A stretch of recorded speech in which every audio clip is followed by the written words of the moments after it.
Hey everybody, Ryan here from Music City Live. Welcome to another episode of the podcast. I'm sitting here with Dan Brodbeck, longtime friend of the Schroeyens and Music City family. Dan is a Juno Award winning, Grammy nominated engineer, producer, guitar player, songwriter, professor, and father. Dan, thank you so much for coming on. That sounds too many things. You're welcome. Thanks for having me, by the way. Yeah, you're welcome, man. Yeah, too many things. And you're a father of... Two girls. Two girls? Yeah. Women, what am I talking about? They're 30 and 28. Those Boom. are girls. Time goes like that, man. Mine are 8 months and 5 years, and it'll go like... Yeah, it does. It's crazy. Juno, so the Juno thing, what was that? There was a recording engineer of the year. When was that? 2010. It was actually recorded in 2008 for Dolores O'Riordan, the singer of the Cranberries, and it was her second solo record. Okay. But it came out 2009, therefore 2010 was the so it was the last thing I ever recorded actually as an co-owner of EMAC in London. Right. And where was that? Where was the awards? Newfoundland. Boy, was that a story. That's the whole podcast. If you No, it's all good. Well, I figured we started off with Juno Award winning, so we might as well go there. You know what's weird about, so we decided to go. Obviously, we're going to go, but I thought, how many times is this going to happen? So I think, well, my dad had passed away. Only 2 years early before that. So I'd said, my mom's going to come. My in-laws were coming. And my girls were coming. Well, that's a lot of people on a flight. I didn't care. We're going to do it anyway, kind of thing. And I'll just pay for the whole thing. And then I got a call from Dolores, and they said, we'd like to pay for you to go. And I went, it's a handful of people. Like, it's a lot of people. And they said, whatever, how much it's going to cost? And I told them, and they rounded it up and said, go to dinner on us. So wow. It started off high note, by the way. And then, it was in April. Weather can be pretty bad around that in early spring and out there. So it's normally in March. They moved it a little bit later. So we get to the Toronto airport and they said, we've been having trouble these last few days getting in because of fog. So there is a chance it might not land. Honestly, we didn't even think about it. We just like, whatever. We get on the plane. We got, Halifax. And they turned around. And we ended up in Montreal, and they said, you're not getting there. Wow. So my wife is a pit bull when it comes to this stuff, 110 pound, she's not going to give up. And it was, she was on the phone for maybe an hour. They actually created another flight out because there's so many people missing. I got on. John Bailey was one of the engineers I was up against, a friend of mine. And a bunch of people on that flight that had all missed. So once again, we don't know we're going to get in. Wow. And they told us we couldn't. And all of a sudden, it was like, and that we were below the clouds and we were landing. But then while we were there, there was a volcano in, I forget where it was. But so on the Sunday when we were leaving, it was volcanic ash was going to be the problem. So fog going in, and we couldn't fly out because of volcanic. Who has ever gone on a flight and not been able to leave because of a volcano?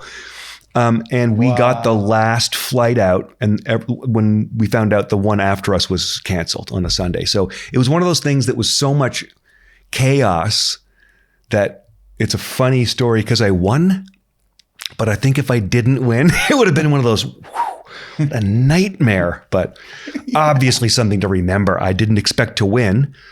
Honestly, I know everybody says that, but I was up against some great engineers and some great records. First Orkel's record, wow. A Blue Rodeo record. Those were two. Then the other two, Dennis Tugas is an engineer friend of mine who's nominated again this year, and John Bailey's been nominated, 15 times or something. Yeah. And is my head, I'm not beating these two guys, plus these other two records were quite big in Canada. And so I didn't expect it. They said my name, and you're supposed to hand up, hug your wife, get up. And I didn't. And I just went, Oh, son of a bitch. Didn't hug I was one of the first, if not the first, to go up on the stage because a lot of people couldn't make it in time, and they were kind of filtering in as the night went on because of the fog. Right. So I didn't even really know what to do, like going up there and where do I go when I win? And I sat back down and I had it in my hand. They're like, they came over and said, "We're taking that. You don't get yours. It's mailed to you like 6 weeks later." So, but I mean, obviously the award is at that point was maybe 23, 24 years in the industry. I started this when I was 18 doing this professionally. So it was one of those, you do this long enough and people finally just go, okay, we'll give you an award, I think. Well, let's get into that. What do early days look like? Why music? Where did that start? I was 5, almost 6, and asked my mom, because my dad, you knew my dad. Yeah. Sort of intimidating to most people, but the warmest, nicest guy. So I was like, I asked my mom, I want to get a guitar and I want to learn how to play the guitar, because he played a little bit, like a cheap Sears Telecaster thing and a 63 Tele, like that was the guitar. And then he had this other acoustic thing, and he said, "Well, I don't think he'll keep it up." So he bought me I got this. It was a Dana. That was the model of a nylon string guitar. You know, nylon string guitars, fat neck, terrible action. I mean, how's a kid going to play that thing? So I took to it very well. It was never a problem to play. That was the weird thing. He showed me like 3 or 4 chords, and I think it was by the time I was about 8. So I got it for my sixth birthday, and by the time I was about 8, I was showing my dad stuff, and it was just easy. I hate to say it that way because I didn't read books. I didn't like a lot of stuff. When I went to play guitar or draw or paint, you couldn't stop me from doing those things. Really? And it just kept going and going. And then that kind of got my dad into it. So he started collecting guitars, and I had a Gretsch Duo Jet. I was 8. So I had just turned 8 or 7. Like it was really early on. And there's pictures of me playing that guitar, and the neck was kind of fat, and I was a small child, and I just complained, and it would be worth a lot of money at this point because of what the year was. And I never actually lived that down. The day my dad died, I heard about that damn guitar you made me get rid of. And I started to get just sort of fascinated with the sound of stuff. You know, guitar players, you're tone chasing. And I mean, I don't know what that was when I was 14. I had no idea. I just would hear a sound and think, how the hell did they do that? Yeah. Is it the gear, the amp, the hands? Is it all of it? All that kind of stuff. So I got a 4-track. Oh, by this time, my dad had called me a music store. Left the job he was at the bank and just decided. And when was that? Because that was Music Mart, right? Oh, yeah, I think I might have been. I was still in Brodbeck school, so grade 7, something around there. And he was let go of the bank. They're downsizing, all this stuff. Been there for 20 years or something. And he was working at the music store for free anyways on Saturday. Just a guy go in and hang out and work there and repair guitars and stuff. And then bought into the store, and one of the brothers that was there, he bought him out, and he left and did more real estate stuff and bought into the store. So I was around gear from the time I was 12, 13, 14. And it was like an obsession. I couldn't, then working in a music store, that's just bad news. It's like a junkie working in a pharmaceutical place. It's not a good idea. Yeah, and totally. The 4-track thing, I got a 4-track, and then I got that because I was obsessed with the sound of records, and I liked to play multiple instruments. So I wasn't a very good drummer, but I would lay down a quick drum track and lay down this part and try to make my recordings sound like big recordings. And I'm like, how come I don't sound like the Police? And I'm like, okay, I'm 14, shitty. And I have a 4-track, and I don't know what I'm doing as an engineer. And it would be like my dad would bring home, I remember a 421 was the first real microphone I had, and a 57, another 421. And he would bring stuff home, and I thought, oh, that's just because he worked at the store. And I didn't know till way later. He was buying the gear just bringing the stuff home. Crazy. And then it got to a point where I got obsessed with it and bought. And it was another 4-track, like better stuff. And then a Kai 12 track that they use those sort of a beta-like format. I remember those. Like a proprietary thing, but I remember seeing pictures of them. I never had one. Yeah, and they didn't sound that great, but you could link multiples. So I had 3 of them for 24-track, and then I decided I need a console. I borrowed money from my dad. I was paying him back monthly, and I got this D&R console that was from, I forget where. It was Dutch or something. And a pretty good budget kind of console for those days. But I mean, there was no such thing besides Tascam for budget. Like, you want to get a better console, you were going to I spent $18,000. I was 18 or something. I didn't have that kind of money. Wow. And then I wanted a 24-track 2-inch tape machine, and $38,000. Same deal. Wow. I borrowed the money. I wanted to go to the bank. My dad was like, "No, I'll do it." Did you have a car at this point? I didn't get my license till I was 20. I was just playing with gear all the time. Seriously. And I just I got obsessed with, I was aligning the machine. I was even obsessed with the maintenance and the building of it and the wiring of, I used to tear my studio apart and rewire it for fun on a weekend. That's insane. It's kind of stupid. That's wild. And it just it was weird because it just kind of happened. And Tom Dunphy, he's in the Risdales here locally, and his wife Tara Dunphy, I know them well, and I've played with Tara, and he was my first real client, repeat client in the basement. Okay. And the first actual client was this electronic band called Electric Motion. They were customers of the store. So my dad sort of suggested, well, my kid's I had an 8-track then, a half-inch 8-track. I had no idea what I was doing probably. And we did it. And then this other guy came, and then just working at the store, it's word of mouth. And it just kept going and going and going. And one day, a friend of mine, Trevor Morris, was working at the store. So he brought all his gear. We were both obsessed with gear to my house. People were going over to the basement. Eventually we were like, this is stupid. We should build a studio. We were looking at buildings. And one day your dad walked into my dad's music store, which is hilarious. You and I are sitting here talking. Yeah. You have a store. And he came in, and I was saying what we were going to do. And he said, I got space, the old wood shop. I was like, how much? And he told me. So me and my dad went and looked at it. And my dad said, yeah, we'll do it as long as it was like a 10-foot table saw that was down there. My dad said, we'll do it. Just you keep the table saw here till we're done. Don't sell the table saw, because it would be easier, obviously, to build.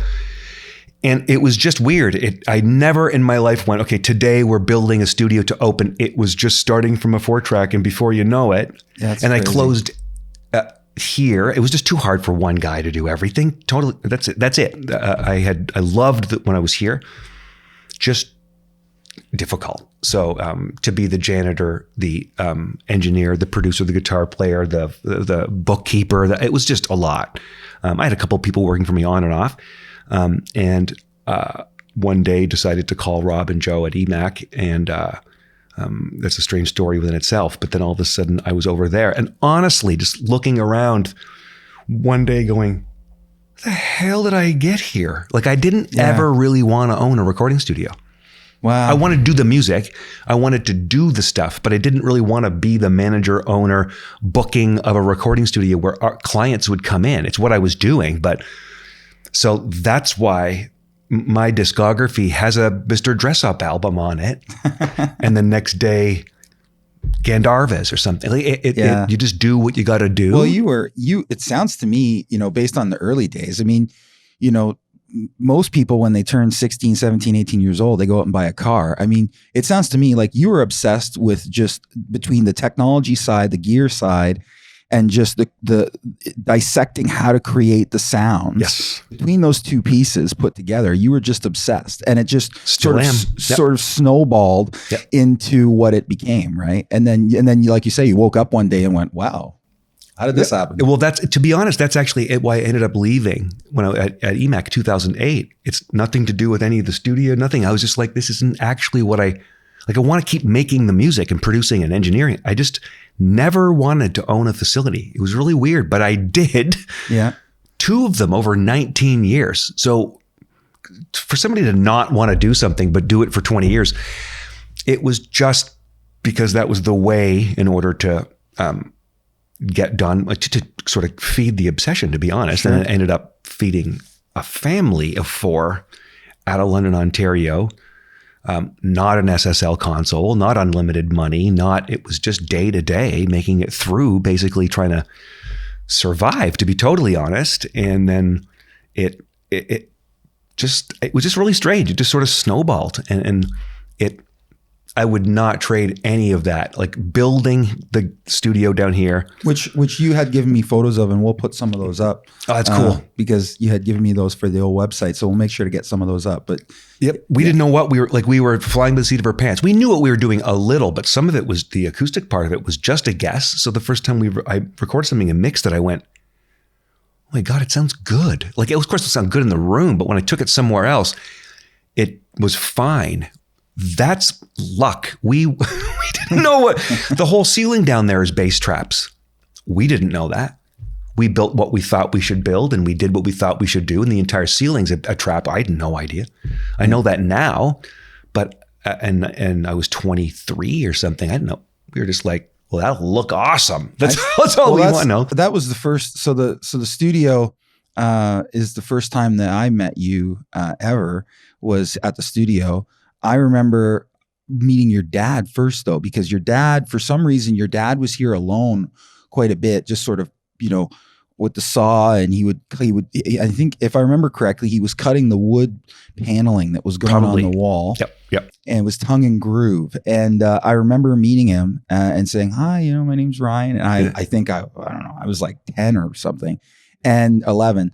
And, but yeah, I met your dad, and he was the sweetest guy. He was just so nice, and just, who's this, and some people are like, "Who's this kid bothering me?" But he wasn't that at all. It was totally the opposite. He was almost happy that I was there and was wanting to learn. Yeah. And I just thought that was really, really cool. And then when I remember specifically a couple of times when, you were kind of in the control room by yourself, I remember you had a Pro Tools rig, which was like the first time I ever heard the words Pro Tools. Yeah. And I don't know what version that would have been at the time, but I'm sure it was like 3. I think the first version I had was 3. And so that was kind of my first experience with that. And then, of course, like you said, I go on to own a store and sell Pro Tools and sell instruments and all that. But yeah, that was kind of the first. And ironically, the other thing that's really ironic is didn't you build this room too that we're actually in? I didn't think about it until I saw it last week. I didn't think about it until I was in here, and I looked around and I'm like, there's some sort of weird cotton stuff that's on. I'm like, I remember him doing that, because I had a partner for a bit and couple years, and he built this room, was going to be doing mastering, maybe a little bit of like programming stuff, voiceovers, that kind of stuff. But that partnership didn't last that long. And then there was another person that ended up coming in here when Brickhouse was here for a bunch of years, which is commercial work. Yeah. So the room got used, just not by me. Yeah. I built it. I didn't physically build this room. My partner at the time, Brian, did, but it didn't get used a lot, unfortunately. And then we split and he left. So I built it for somebody else. We're using it now. It's great. It actually is really interesting to be in here. I'm like, oh yeah. Yeah, absolutely. And then Jeff, who works, again, 2 degrees of separation or less, who works here now, because he worked with you in the DB days. Yep. And then he worked with you at Fanshawe, and now he's working here with me. Yeah. I remember Jeff, and he had a partner named Jeff Eves, who played in a band with my wife's brother at the time. And that's how I met my wife, was my drummer, Corey, in the band. And that was a little weird at first. So everybody kind of knew everybody at that. And we were all pretty young, in our early 20s. And I remember Jeff coming in when we were building it here. He's like, "Oh, I'm going to be renting a room upstairs." And I kind of forget what they were really doing, whether it was just production stuff. And Jeff was buying his first real Mac, which I eventually bought off him. It was a Mac SE30. And he said he was going to go for the 8 meg of RAM, megabytes. And he was like, it was one of the monochrome ones with the hand, like the back was a handle. And that was my first real computer that I had Cubase on, which was obviously pre-Pro Tools. So, and which would have been the first digital audio recorder, like 4 tracks inside Cubase. It was just garbage, to be honest. But it's just so strange because, and I ended up, Jeff engineered a bunch of stuff here, and he was in that other band too. So I recorded Jeff as a keyboard player in my parents' basement before I even built the little, put the console in there. So we're talking like 87, 88, something in there. So I knew him a long time, like a very long time. Wow. And just ended up wherever I was, worked with the guy. Yeah, that's cool. Well, like you said, everybody kind of knew everybody, right? Like it was an interesting scene back then. Like what were some of Jeff mentioned to me the other day, because I was telling him you were going to come on. And he was saying that like, in the 90s, that DB Studios, which is the name of the studio, Dan Brodbeck Studios, I'm assuming is what that stood for. Yep. And so, but he had mentioned to me that there was quite a bit of folk stuff that was kind of happening around the studio at the time. Like, yeah, that happened because the music store. So that goes back to my parents' basement. So a guy named Doug MacArthur did pretty well in Canada as a folk artist, and his producer was a guy named Garnet Rogers. And Garnet, his brother Stan Rogers. I mean, there's a Canadian stamp with Stan's face on it. This is a Canadian folk legend who passed away. He died in a plane crash. Garnet was his fiddle player. All these incredible artists die in plane crashes. Crazy. It's weird. Or in bathtubs in hotels. Right. It's bizarre. Anyway. And he was going to be the producer, and he was a really good friend. Garnet was a really good friend of this guy, Doug. And they were going to record it in my parents' basement. Wow.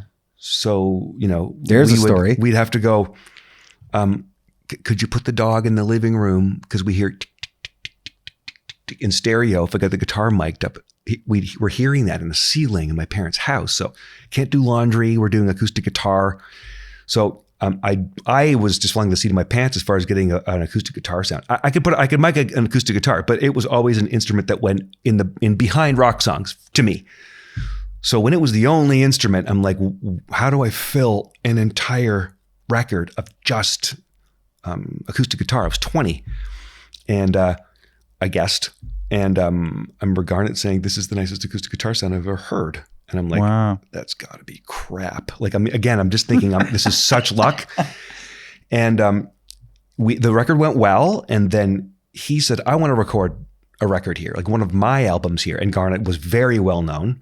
And we did this album called Small Victories. And I introduced him to Corey, my brother-in-law, because he wanted drums on one song, which instead of the studio floor, we did it in the laundry room because I wanted to mic the heating ducts. Because when you hit something back there, it was like, it would have this bizarre, explosive, it's hard to explain.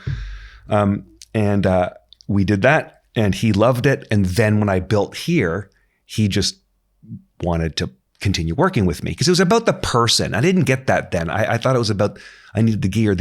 People got to come for the gear. Well, you were obsessed with the gear too, right? Well, and it kind of was like that then, like, how many tracks? It's like, well, 24 track. MCI, it's like, ooh, okay. As opposed to a 1/2-inch 8-track or a 1/2-inch 16-track Fosdex or something. Like those things were fine, but they weren't professional pieces.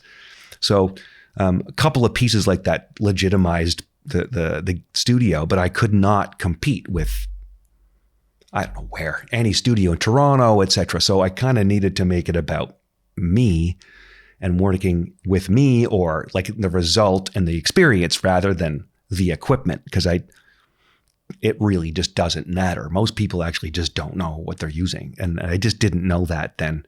And it was always about the gear. And then, so we made, he did 4 or 5 records of his records. He produced a few others.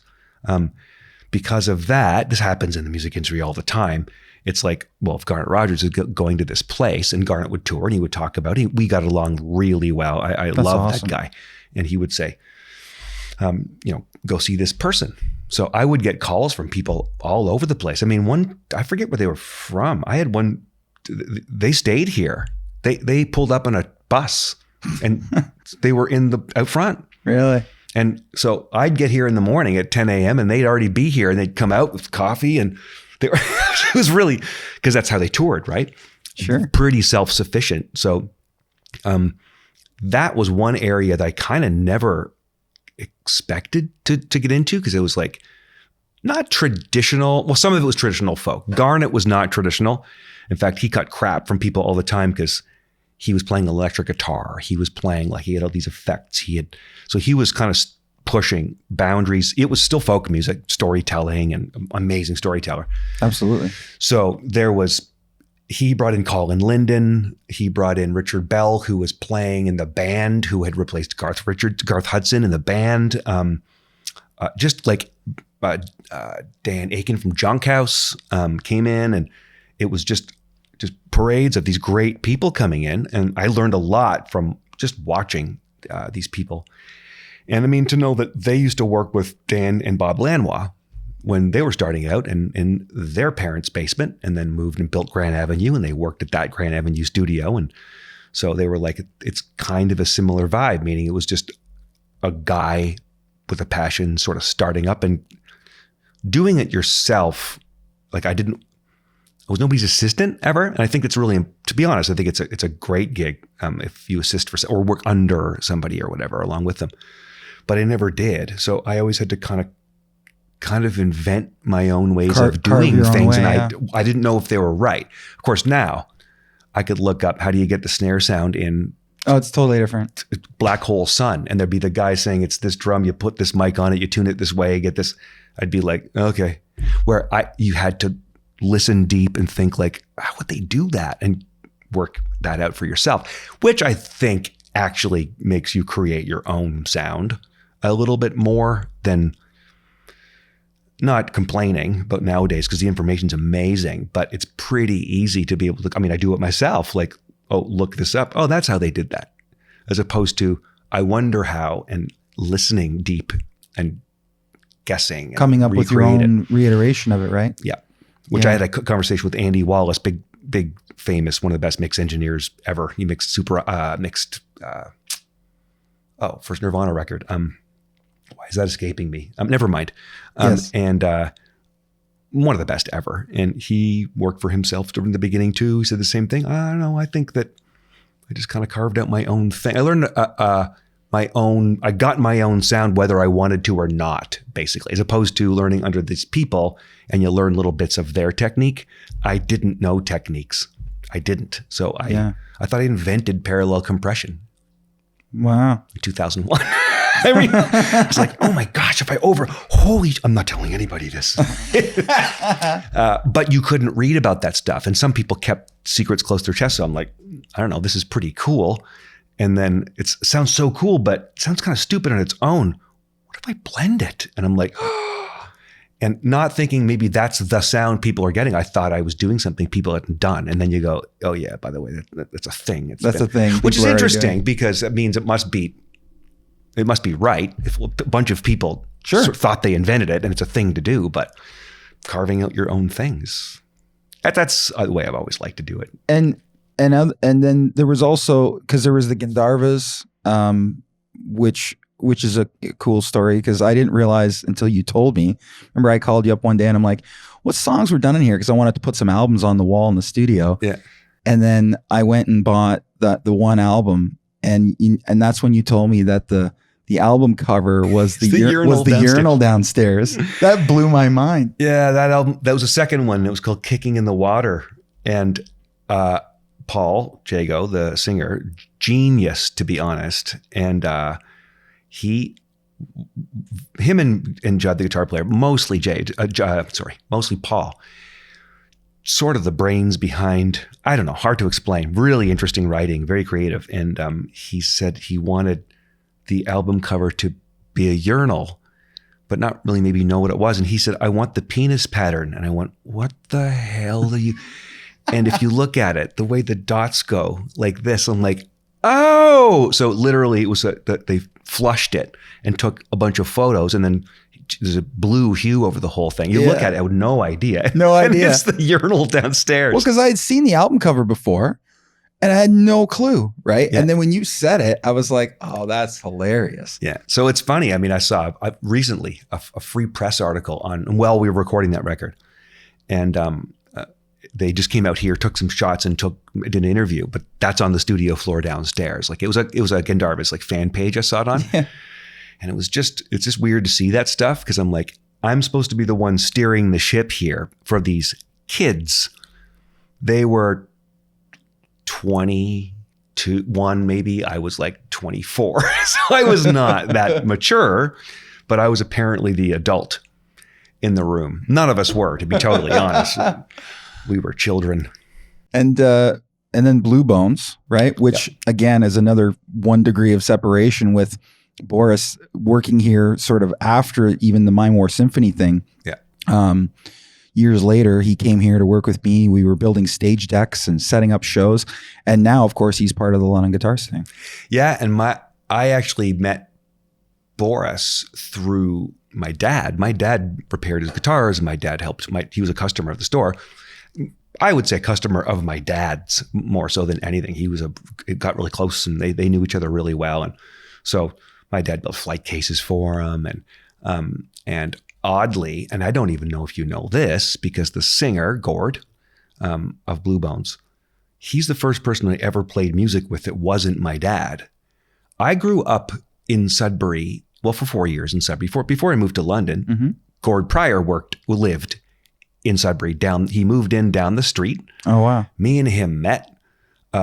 He played me the Bay City Rollers. He loved it.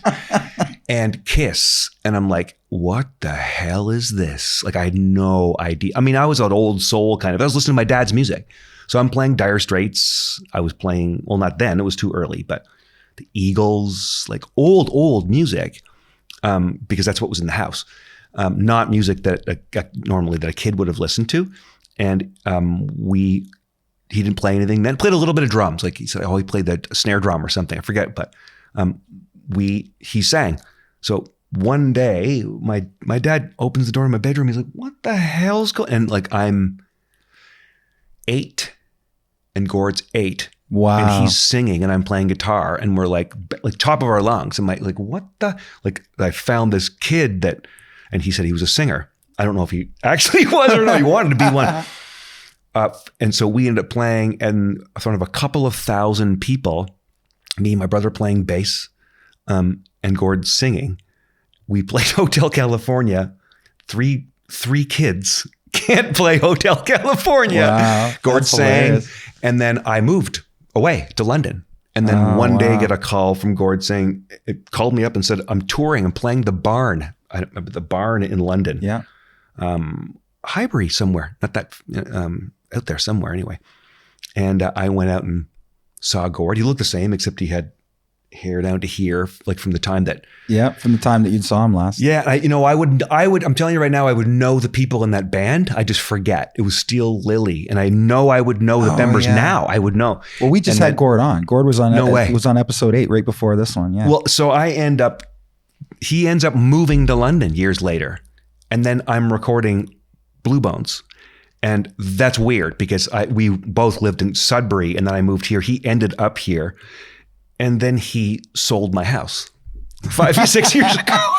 So, and now he's on the podcast, and now you're on the podcast. Yeah, it's bizarre. I mean, it really is a small world. I mean, the Canadian music industry is small, let alone London. Like if you hang around here long enough, it's a pretty small group of people. But yeah, crazy.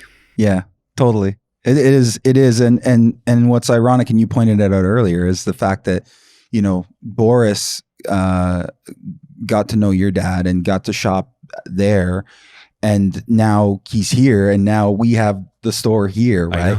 And when he came to me, so the London Guitar story is pretty cool, like because I had PA shop and I was selling like PA and recording and DJ gear, and one day Boris showed up to buy some guitar strings. And he was like, "Hey man, what's those guitars doing here?" And I had a Yamaha acoustic and an ESP electric, and they were just hanging out. And it was because I had them here because we were doing the IK multimedia line of the iRigs, right? So I had them here just so that people could demo the iRigs, right? And but he didn't know that, so he's like, "Hey man, if you're thinking of doing instruments, let me know. I'd love to come help you out with that." And oh yeah, no problem, man. And then about a week later, Bungie was in town with the ladies or with someone. He was off the road, and he was needing some strings, and he came in and picked up some strings, and it's the same thing. He says, "What are those guitars doing here? If you're ever thinking of doing something," and I'm like, man, you two are friends. And it was funny. And then only a couple days went by after the second one of them came in. I can't remember which one came in first, but a couple days went by, and I called up Boris on the phone and I said, hey man, yeah, a bunch came by and, and said the same thing. When are you guys available? Come by. And they came by. It was a Thursday afternoon, and they came by and we sat in my office around 2:00. And by 4:00, we were shaking hands. We were on the same page. And the moral of that being that when we talked about it, about starting the London Guitars thing here, one of the things Boris said right away, and it all makes sense now that you've said what you said about your dad, is that Boris said, listen, it's got to be like the old Music Mart days. It's got to be like when people come in, you got to know their name. You got to greet them, say hi to them, talk to them, get to know them, make them feel good to be there. And it's got to have that kind of vibe. And that was paramount to him. He's like, I won't do it if it's not like that.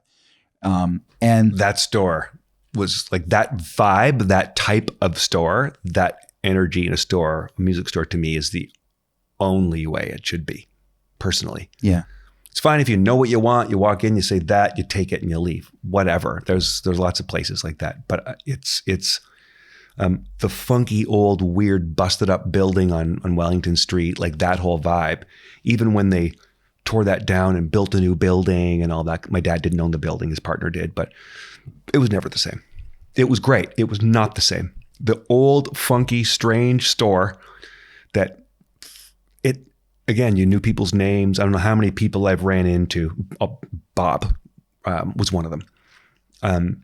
And he said, I wouldn't even own this guitar, or probably wouldn't if it wasn't for your dad. I mean, Wow. I went in, I was a kid, long-haired metal kid, walked in and said, I want that, but I can't pay for it. And he's like, I'll just take it. Just give me money when you can. And he had business cards. Like there's no accounting. He would be like $200, scratch it off, and he would like in a notepad almost like thing and put it in his pocket.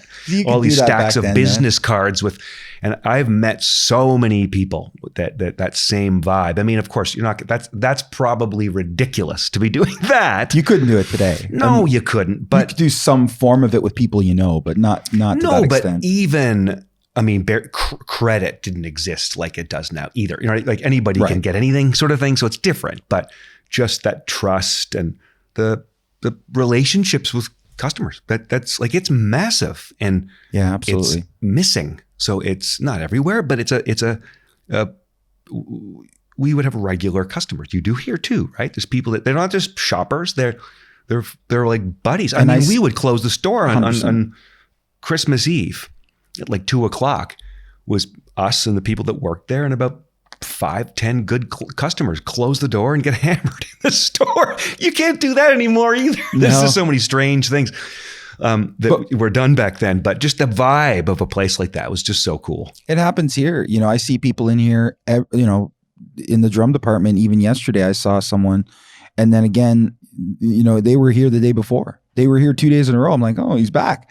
But part of the reason why I come into work every day, because I mean, I got a really good team here and I got a lot of people, and I don't need to come to work every day per se, unless I have meetings or things. But I do. Like, I try to come every single day for as long as I can, because I like interacting with the staff and making sure everything's running properly. But I also walk around the store and I talk to customers. I talked to someone today that we got talking about him teaching kayaking up north, and then Boris says, "Oh, Ryan's family's from up north. My mom's family's from up north," and we got talking about my family's place up north that I go camping, and then it spawned this whole camping conversation, which turned out that we know a whole pile of the same people, and he's probably 10, 15 years my senior, but it didn't matter. Like, it was like, we here's someone I have no clue who they are. And within 25 minutes, it's like, we're ready to go camping together. Yeah. That stuff's important to me. I think it is. Like, it's, again, I could find a price online and go buy now, and I go and, what shipping, and it shows up to my house. Now that's amazing. I mean, I know you guys, I'd do the same thing. If I knew what I wanted, who cares? Yeah. Not everybody knows what they want, first of all. And sometimes there's alternate opinions. Sometimes there's like, oh, no, we've been using those for a bit. Don't do that. Let's steering people in the right direction, which is what we did too. We had people come into the store, and I'd help them out, and my kid's left-handed. And I said, have they ever played a guitar in their life? No, then do not let them play left-handed. Because I watched my dad say the same thing, and they're like, but he's left-handed. I said, there's no such thing. You're not born with this or this. You're going to, my brother-in-law, Corey, plays right-handed guitar. He's left-handed. He plays drums half left, half right. Left-handed, right-footed, half backwards. You'll figure it out. And then your limitations, you're going to have 3 guitars to pick from, or 100. Exactly. And they're like, they were arguing. I remember my dad saying, ever seen a left-handed piano? Because your right hand will do the majority of the work. Sure. No. They're like, you figure it out. You'll work around it, basically. Yeah. So it's like, just even silly stuff like that, or like, don't buy that $200 guitar. It's a piece of crap, whatever. A little more. And like I played, well, it's a little embarrassing, but I think when I was 8, my guitar was like a 63 Strat through a Twin or something. My dad, he collected guitars. But I played every day because the guitar felt great to play. And the reaction back from the amp was correct. It wasn't that's fine at first, but if the kid takes to it, get him something to play. What was your first real guitar?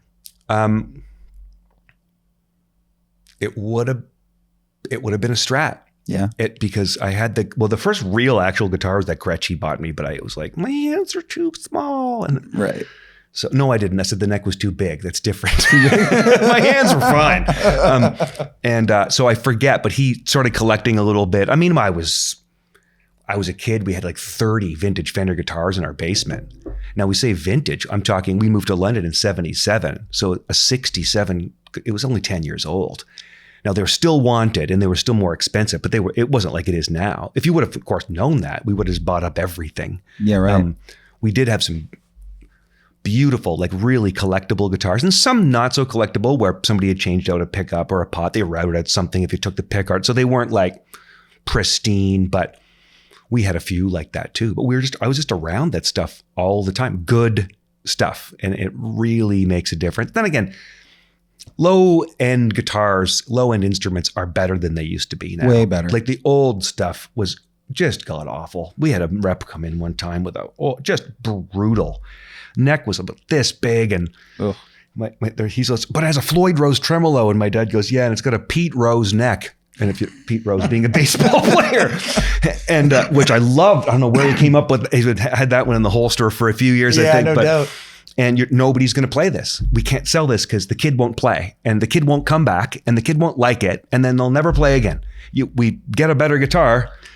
That kid's going to be Bob Reed.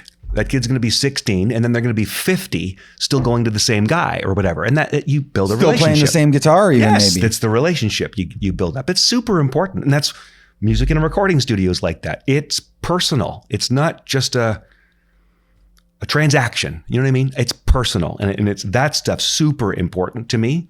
I was friends with a lot of clients as artists, like long-term friends with very many of them. And of course, some of them I have no recollection of recording when they remember I met you in the 90s. I'm like, but a lot of them I became very close with. So it's important. And before we move on, the other thing I want to make mention of too was Don Cherry, because you did a bunch of Don Cherry stuff here too, right? Yeah. And you know what's weird? I don't remember how I got it. I don't remember how they phoned me. It's a really weird one. But I did get a call. I think it was from his son, Tim. Like he was here, but I don't remember how the first connection was made. And he wanted me to make music for Rock'em Sock'em, which was, at the time, that series was the biggest selling sports video in the world. It was insane. And he wanted he changed up the style of music every year. And he wanted, it was like rock music or something. And one year he wanted disco of all things. And one year he brought me, he was recording stuff off like a Europe, like it was all like Euro dance music, like off satellite or something. He brought me this stuff like, and I'm like, you like this? It was energy. It was just like moving. Totally. So when he came back, he ended up stopping at the place in the corner that used to be here. I don't think it's here anymore. There's a little car dealership around here, and bought a truck. Like they're just working and Don Cherry walks in. I'm like, what the hell is this guy doing? He comes in, he goes, I bought a truck. Like the first time I met the guy. I did, I think 6 of them. I think it was 6 to 13 or 6 to 12. I forget what it was, but then they started using stock music again, which is too bad because I think Molestar or somebody took it over and they were like, no, we'll just use stock music. It was cheaper. Right. But he came in one year, the final year I did it, he came in and he loved it so much. He said, Tim, pay him double. Wow. Like I was getting paid very well at that time for that. I won't say how much, but it was like for what I was doing, double was a lot of money. And his son kind of looked at him like, what the hell are you doing? And they wrote me a check for double. Wow. So it was, I remember everybody came through. Like I was telling, oh, by the way, he'll be showing up here. Like there was, I don't know if you were here that day, but everybody was kind of flowing through when he was here. I was here one time when he was here. I was young then, right? Like, so I remember for some reason I was here in the building and I remember seeing him. He had his little dog with him and it was. Like, so to record Don Cherry and Mr. Dress Up down in that building down, I mean, those are literal Canadian icons, not the kind of thing you would think that I would have wanted to do. Now, of course, I wouldn't pick those. They're not like dream clients or anything, but when you look back, it's like, these are literal icons in Canada. Oh yeah, so absolutely. it was. I mean, like Don Cherry is considered to be like a global icon in hockey. Yeah, literally. You know, when people think about hockey in Canada, Don Cherry's face shows up. Yeah, right. So yeah, it's a big deal. It's pretty cool. So after, when did the Cranberries thing happen? Was that after around the EMAC time? I was at EMAC. I would have been there 3 years. And I was at EMAC for just only a couple of months when I did a band called Headstrong for RCA out of New York. And that didn't come out of nowhere. I recorded their demos here and a record for them here, which were kind of demos for them getting the deal. And then I recorded their demos again there. But I thought, I should probably do a good job, as good as like I always do, the best job I can. Don't know who's going to hear it, but they got a deal. It's not going to be me. They did get a deal. And one day, David Bendith, the A&R guy, senior VP of A&R, he's produced Paramore and Breaking Benjamin now, after RCA, phoned me and told me who he said, my name's David Bendith. Do you know who I am? And I said, yes. And I rattled off a whole bunch of shit he signed, a whole bunch. And he said, who the fuck are you?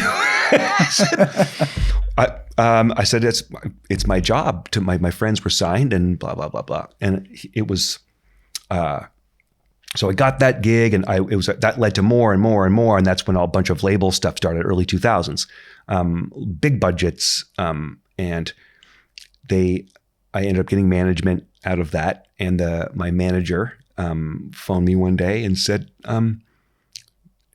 do you know Reason and Pro Tools? And I said, yeah, I'm an expert in both. I'd never used Reason in my life. I was an expert in Pro Tools, but he said, because there's just a couple, just for the weekend coming up. It's like a 3-day gig, kind of doing programming, a little bit of like electronic kind of stuff for Dolores O'Riordan from the Cranberries. And I was like, the Irish band, like, what are they doing here? And he said, oh, they have a holiday home in Peterborough. Her husband's Canadian, or near Peterborough. And I'm like, sure, I'd love to. So I bought Reason and it took 3 days and wrote a song and recorded in it because I'm like, I just pretended that I knew what I was doing. So I'm quick with software. We drove to Buckhorn, up in cottage country up there. And we ate dinner, me and my wife with them. We talked, we hung out. And at one point I'm like, do you want to hear any music? Or she was like, well, if you want to, but I don't really care. It's if you, this is about relationships, not, I'm assuming you know what you're doing because you were recommended by somebody at the studio we were at. So I think if it doesn't, we'll meet next week at the studio, we'll work. If it doesn't work out, you'll never see me again. Like not even in a weird way, just like she wouldn't deal with it. She'd just go tell that guy we're never doing this again. And we met, I drove to Metalworks one day and she had 3 studios blocked out and just one of them we're just writing in. I mean, this is probably a $2,000 a day room and we just, wow. So I brought a laptop, I brought a bunch of stuff, a bunch of like hard drives full of sounds and samples and stuff. And I'm like, okay, she played da, da, da, da, da, da, da, da, da, da. and na, na, na, na. And went, well, I got to go to the other room for a bit and work with on this other song. So have at it. And I'm like, have at what? I have no idea what she wanted me to do at all. So I looked at the assistant and went, what the hell? And what are the other guys doing that were in here? He's like, So I literally took these two tiny piano riffs, and she said the one was the chorus. It went down a semitone to the chorus. Who the hell goes down from E to E flat or to F to E? I forget what it was, but that's a change that doesn't work to me. And so I'm like, but she knows what she's doing. She is who she sold 43 million records by that point. And I'm like, she's knows what she's doing. That or she's challenging you, one of the two. It was a bit of both, I think. But I honestly I thought, I'm just going to do this. And if she doesn't like it, she doesn't like what I do. And I'm fine with that. Quite honestly, I'm going to put me into this. She doesn't like it. She doesn't like it. She came back and went, whoa, okay, cool. Give me a microphone. So the assistant quickly plugged in a 58 in a room with like a big old Neve in it. But it was just like, and she literally scattered singing off the top of her head and made up the majority of what ended up being the first song. We did a song called In the Garden on Are You Listening? The album's called. It just came out on vinyl actually a couple of weeks ago. I got white vinyl after this many years. Wow. And I'm like, we do the song and she sings it. And what do I do from here? I have no idea, but she really liked it. She said, I remember driving home, calling my wife, and she's like, how'd it go? And I went, I don't know. I'm assuming I'll hear from her. I'm going back tomorrow, but I don't know why. Like, I don't know what we're doing. And she called me a couple of weeks later. They had going back and forth to Ireland. And she said, I want to record drums on it, but I want you to be there, which was cool. And I went, okay. She said, and we'll need an engineer. And I said, no, I'm an engineer. I don't know who told you what, but that's what I am basically. Okay, well, we got a drummer. So we went in and mic'd up drums and recorded the song. She loved it and then left and then said about a month later, she said, I want to do the vocals with Mike Plotnikoff. He's worked with a million people, including her. Bon Jovi and a bunch of stuff that Howard Benson's done. Amazing engineer, Canadian too, out west. And I said, great. I mean, if I'm involved in something that these people are on, this is incredible. If I'm out, this is good enough, these credits or whatever, the experience. And then she phones and says, I think I want you to do my vocal and like produce the vocal with me, get the vocal out of me. I think I have a good feeling. And I went, okay. All right. So it just kept going and going. And then she said, I want you to fly you to Ireland. She flew me to Ireland. I was there one day and it was supposed to be 4 days. She said, can you stay after one afternoon? So it clearly was working. So I stayed. And it got to the point where she wouldn't record a demo without me there. So I started saying like, I can just bring my laptop to your home. Like we don't need to be in a studio. How much are you paying a day to be in a recording studio? Like I'll bring a cheap mic. A guitar, we'll do guide stuff. And then when we want to record it for real, we'll add on top of it. So, it wasn't until from 2003 to 2007 when I started playing guitar for her. Because she had a guitar player, Steve DeMarchi. He was in Sheriff, the Canadian band. Mm-hmm. And I'm like, I'm not playing guitar. Me and Steve became really good friends. And I'm like, it's not my place, so I'm not playing guitar. Just like I'm not an engineer. So I kept sort of revealing little bits of things I could do. I didn't want to go like I can play guitar and then I can play bass and then I can help. Look what I can do is not really what I wanted to do. So I had to go alone one time with Steve couldn't be there and I played guitar.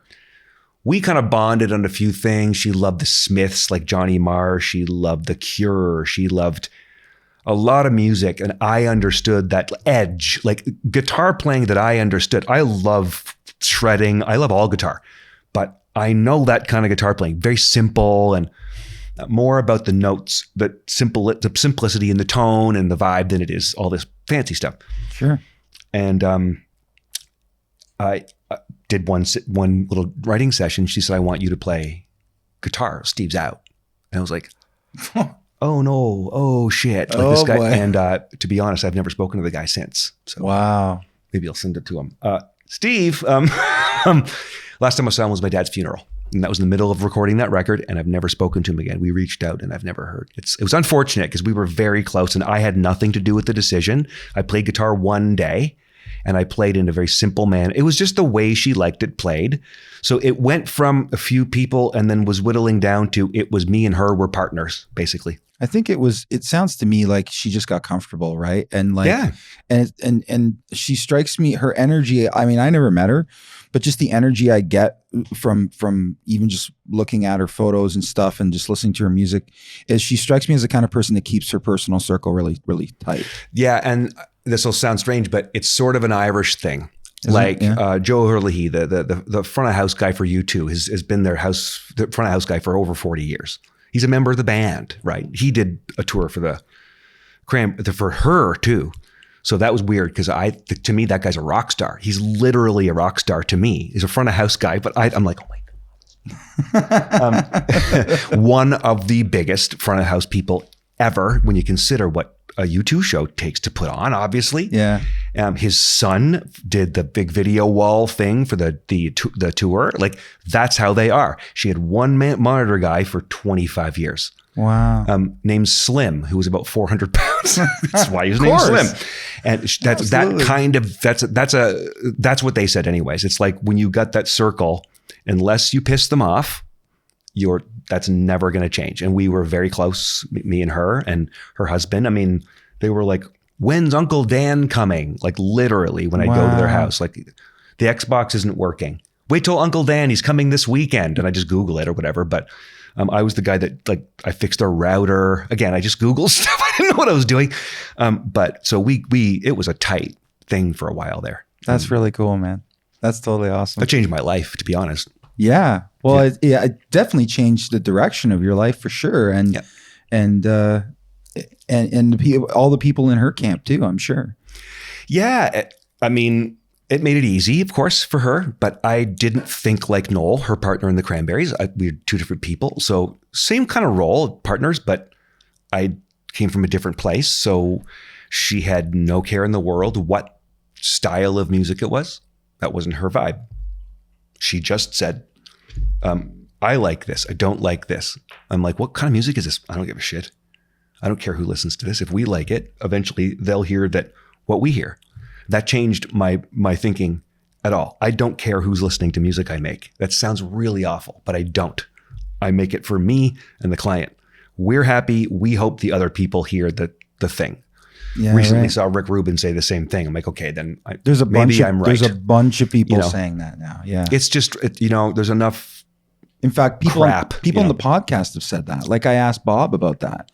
And that's one of the things that for anybody that's listened to episode 3, Bob said that like unequivocally multiple times, because I tried to get it out of him multiple ways. And he's like, just write music for you. And I think I'm not going to get it right, but paraphrasing a bit, but he's basically said, when your wife's left you, your dog's died, and all is lost, at least you'll know that you did those songs that you wanted to do the way you wanted to do them. Yep. Chasing something that somebody else wants never works. Yeah. It might work for an album. It might work a bit, but people can smell a faker to me a mile away, I think. And towards the end of when you were working with her, you said like you were sort of, doing a bunch of stuff on your laptop and all that. Where are we at today with the big studio thing? Like do you still need big studios? Oh, you're damn right we do. Yeah. We absolutely do. There would be people that would think, and I say think because they're wrong. They would think you don't. That doesn't mean that I think that all records need to be done at places like that. And I don't think that all records need to have all of it done at places like that. So as budgets change, I have some studios I love to go record at, and great staff, great high end stuff. And I can't afford that kind of stuff myself.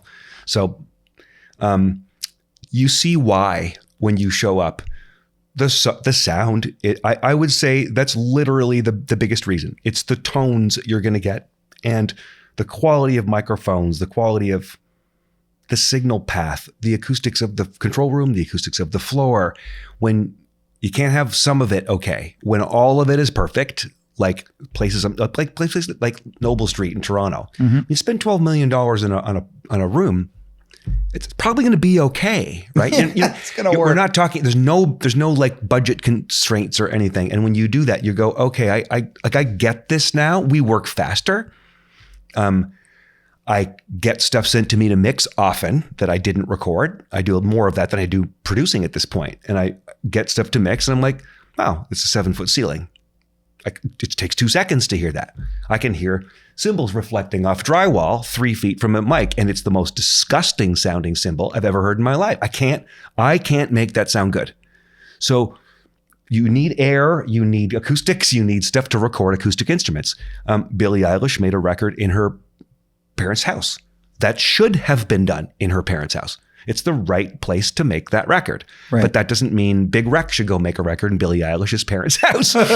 So there's just records that are necessary, I believe necessary.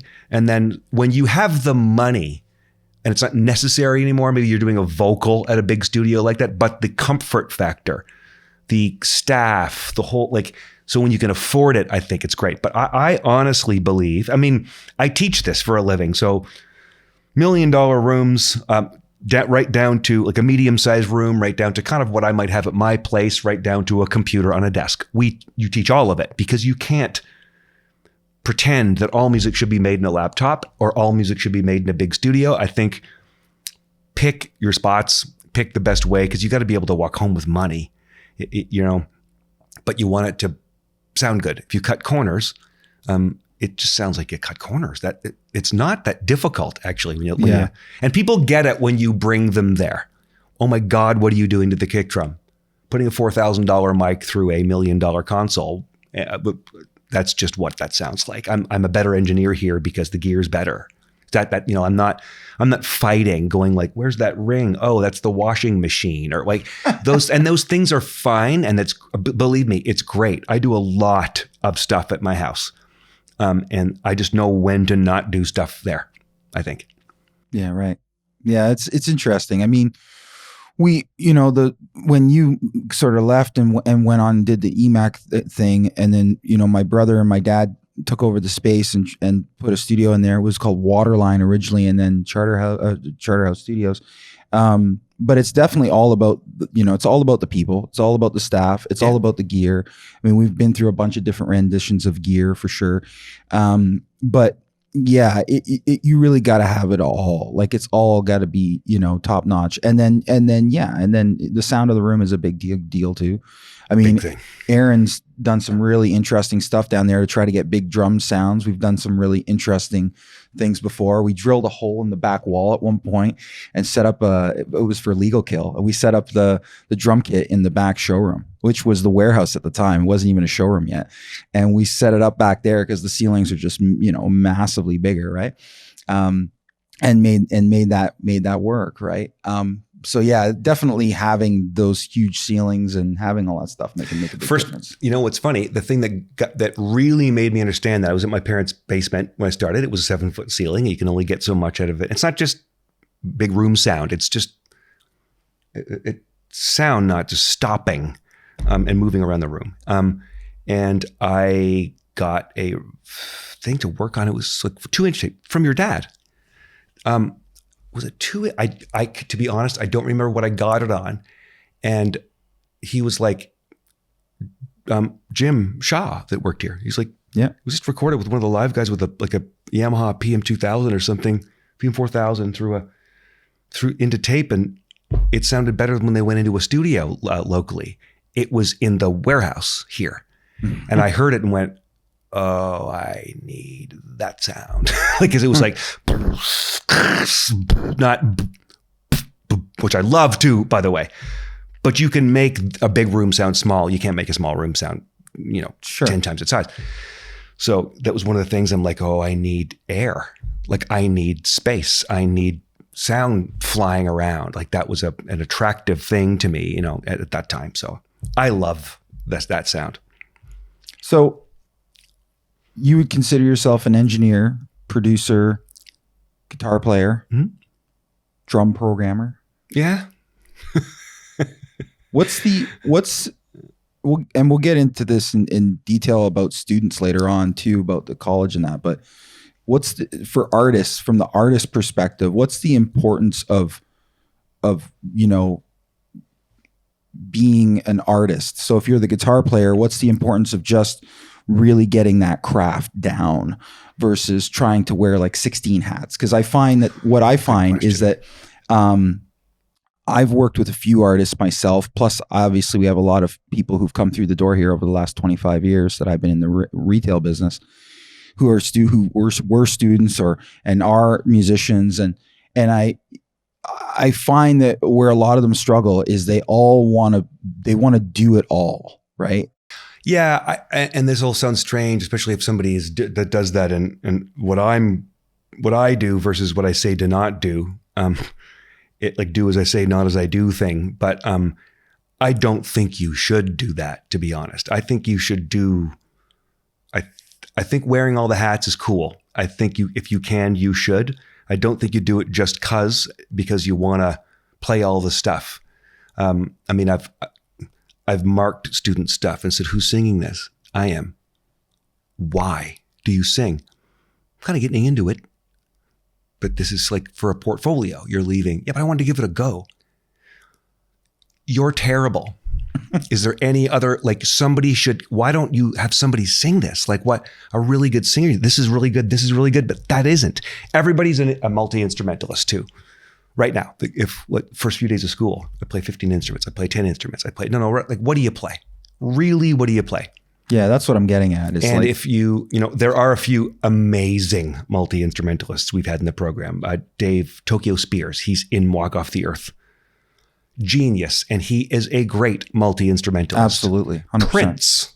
There are people that play multiple instruments. Paul McCartney. There's a million different multi-instrumentalists. That's something I play guitar and bass a lot. I don't just play bass like a guitar player. I play guitar and bass, a little bit of piano and like organ stuff or whatever, but I know when not to. If I had to block out chords, I'm your guy. I'm not going to be hired to play it, but I'll stick something in the background. I'm a guitar player, mostly. The engineering / producing thing, I mean, I was an engineer. Well, I'm a guitar player, but I'm an engineer in recording stuff. I was an engineer first. People started asking me for my opinion, and I'm like, I think that's producing. When I was like 16 or whatever. I mean, I think I'm producing. Then they came to me for my opinion, and they would hire me for that. And I'm like, well, there's a lot of producer / engineers. That used to be weird, very normal now. Some of it's budget, but why would I say to somebody, yeah, that knob, turn that one, and then go move the mic? No, not move it back. I can just do it. Yeah, faster. So it's not everybody's bag, but I took to it well. And I also had the musical background to produce. And I like to think I can help people get a good take. And it's the 99% of what producing is. It's psychology. It's nothing to do with DAWs. It's nothing to do with beats. It's nothing to do with FL Studio. It's nothing to do with you playing everything. It's not, you're getting something out of somebody. And if I wasn't good at it, I would have stopped. So I love to do lots of things, but if I feel like, no, I got to get somebody in to do this. Like I love recording great guitar players, love recording it. So sometimes people are surprised, who play guitar? Oh, this guy. You didn't play at all? No, why? You always play guitar. No, I play guitar if I'm the person that's supposed to play guitar in this. I'm not going to do what I shouldn't do. The multiple hats thing, I actually took not heat, but kind of like jokes from a few people way early on. Not now, as a lot of people do it. And you probably should know a few disciplines to be successful in the music industry now. But early on, it was like, no, you're an engineer or a producer or a songwriter or a singer or a guitar. And I'm like, why? And they're like, oh, jack of all trades, master of none. And I was like, what about master of all of them? I don't understand why. And you say like Prince or people like that. I'm not comparing myself to Prince or anything, but I know what I do well and I know what I suck at. That's all. I avoid the things I suck at. I hire people to do those things. So what have you done? What have you been working on recently? A lot of mixing, more so than producing. And that's just a schedule thing. And you do the same thing for 38 straight years. You shift. That's all. Sure. great local, not local, right now local, actually from India, artist named Jay Kamari. That's was a student of mine. Unbelievably good, by the way. Like I'm like seriously great. I can't, off the top of my head, it's actually it's difficult for me to think because it's like pieces, like a song, mixing lots of stuff. So I still do produce stuff, but I've got to love it and I've got to know the people involved, or I'm hiring the people. If I listen to something and I think that needs a little development or whatever, I won't do that anymore. I will recommend people actually. I will say, no, you should go to this person. They're really good at that. Or how about you do that? But I'd love to mix this. And which I did with a band called New Friends that have done really well, that met at Fanshawe. So very well. And they did very well very quickly. And I said, I'm not the person for this. And I said, Luke from Ivory Hours should do this. Can I please mix it though? Because I love the band. So we did a whole record that way. And I'm like, this felt good. Like I gave it away and it was better than me doing it. So I'm doing lots of stuff, but it's so many bits and pieces of things. That's all. Yeah. And you did, so after the sort of the EMAC times and into the Fanshawe times, but you were doing some stuff with Ivory Hours, right? Yeah, I did. Well, actually all their stuff, except there was a point where Luke started doing most of the stuff himself. Keep going. And keep going. Oh, there we go. Mullen. That's right. We did the vocals for their second record here. Yeah. So the drums and bass were done at Noble Street. Guitars were done at my house in London before I moved. Vocals were done here and then I mixed it at my house. So that was kind of the good hybrid, like go to a good place to do the vocals, but you don't do it in a house, but you don't need to go to the like mega place, but you should do that with the drums. Like he used a Kemper. So it's like, why would we plug a direct guitar and a keyboard, which we were doing? Why would we do that at a studio? It's going direct. So he sent me guitars. We co-produced it. So I'm not going to tell Luke what to play. The guy's a genius. He's literally going to just send me. I'm not going to have anything to offer, to be totally honest. I watched his videos through the pandemic. I was watching him put all these videos out online. And I couldn't wait for the next one. I'm like, dude, this is so awesome. I love that guy. So talented. Yeah, super awesome. Yeah. And then I had a girl I interviewed this week mentioned Dani's name to me, Dani Strong. Yeah. And then my teacher Dani's. I'm like, wait a minute. And then when I was looking up your Wikipedia, I realized that you had done some work on her stuff too. Yes, starting in mid 2000s. Yeah, mid 2000s when we did it. And she's a prof in the perfect example of a current music industry professional and artist, writer, great singer, great artist. Her husband, Grant Taylor, is in the Salads, the band The Salads, which I made all their music. Yes. So correct. I met Dani through Grant, and they're both two of my best friends. And we worked together mid 2000s sometime. And then we kind of grew together because I didn't really know what she was. I'm not sure if she did. It's kind of country-ish, but Americana, kind of Sheryl Crow-ish kind of. Yeah, that's the vibe I get. Yeah, and it probably got the best it is probably right now, to be honest, the stuff we're working on and off. And she's a great singer. She went to drop her stuff to radio, and she had to do it herself, so she did it herself, and then went, wait a second, I could do this for other people, and then. Taylor Entertainment, her company, she's a radio tracker and very successful one. And she manages two or three great artists, both from Newfoundland, actually. And so it's all of a sudden the same thing with me going, how the hell did I get here? She's like, why the hell am I a music business professional and a professor? So coming from the artist side, but first it's a necessity. And then it's like, oh my God, I'm actually really good at this. So that multifaceted thing, it's very important these days. Honing in on one little thing starting out is probably not possible. You might get there, but you got to know a lot of stuff. That's all. Yeah, you got to wear a few hats. Yeah, for sure. And with her, I'm writing and playing guitar. I'm singing. We've done co-lead vocals on stuff like that. It's at this point is almost as much my project as it is hers. Oh wow! Which I have a tendency to have that effect on people sometimes. And then I saw you had a credit for Texas King. What was that? I produced and engineered and mixed their album called Circles. Okay. Yeah, at EMAC. This was 2016. Yeah. Okay. They're doing really well now. Yeah. Yeah, that's pretty cool. What's your favorite style of music to produce? Oh, I know it's a loaded question because it's like, you know what? It's a little hard to define, but I would say kind of what Dani's doing. It's really North American roots-based music, whether it's... We almost don't have a category in Canada for it. In America, it is Americana. We have that exists, but we don't have the people, the stations. So it would get slotted as country, but it's not country music. right. The Brothers Landreth. Mm-hmm. I'm just trying to think of but that it's earthy, rootsy. It's North American roots music. It's based in country music, blues music. Usually great playing, great singing. The sound of those records are beautiful. You can hear it's being played by people. Often not overdone, as in beautifully sounding and lots of work done to it. But when I mean overdone, to the point where it doesn't sound like humans can play it, it does nothing for me anymore. I've done my fair share of making people play what they can't. I'm over it.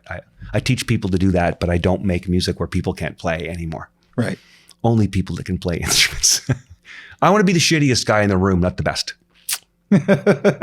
Seriously. It's a great place to be, I would think. What's so kind of touching on a little bit of what we already touched on, but from a different vein. Do you think that, because there's a lot of people, I mean, right now, image is a big thing. Everybody obsesses over how they look, what they write, what their brand is. Everything's about brand. Everything's about socials and TikTok and all this stuff, right? What is the sort of, how do you weigh, because I know I've had a few people on and I've asked this question different ways, and a lot of the answers I get are all down sort of the same thing. But I know now from asking the question that, branding is super important. So is the sound and the craft. But your opinion, how do you weigh the quality of the product, the music and the art? How do you weigh the quality of the art as an artist versus sort of all the rest of it, the branding and the marketing and the socials and all that? They're both important. Well, but how do you weigh that out? Because there's only so much time. There's also the songs and the recordings, that has to be right first. There is absolutely no question that the songs, the music part has to be right.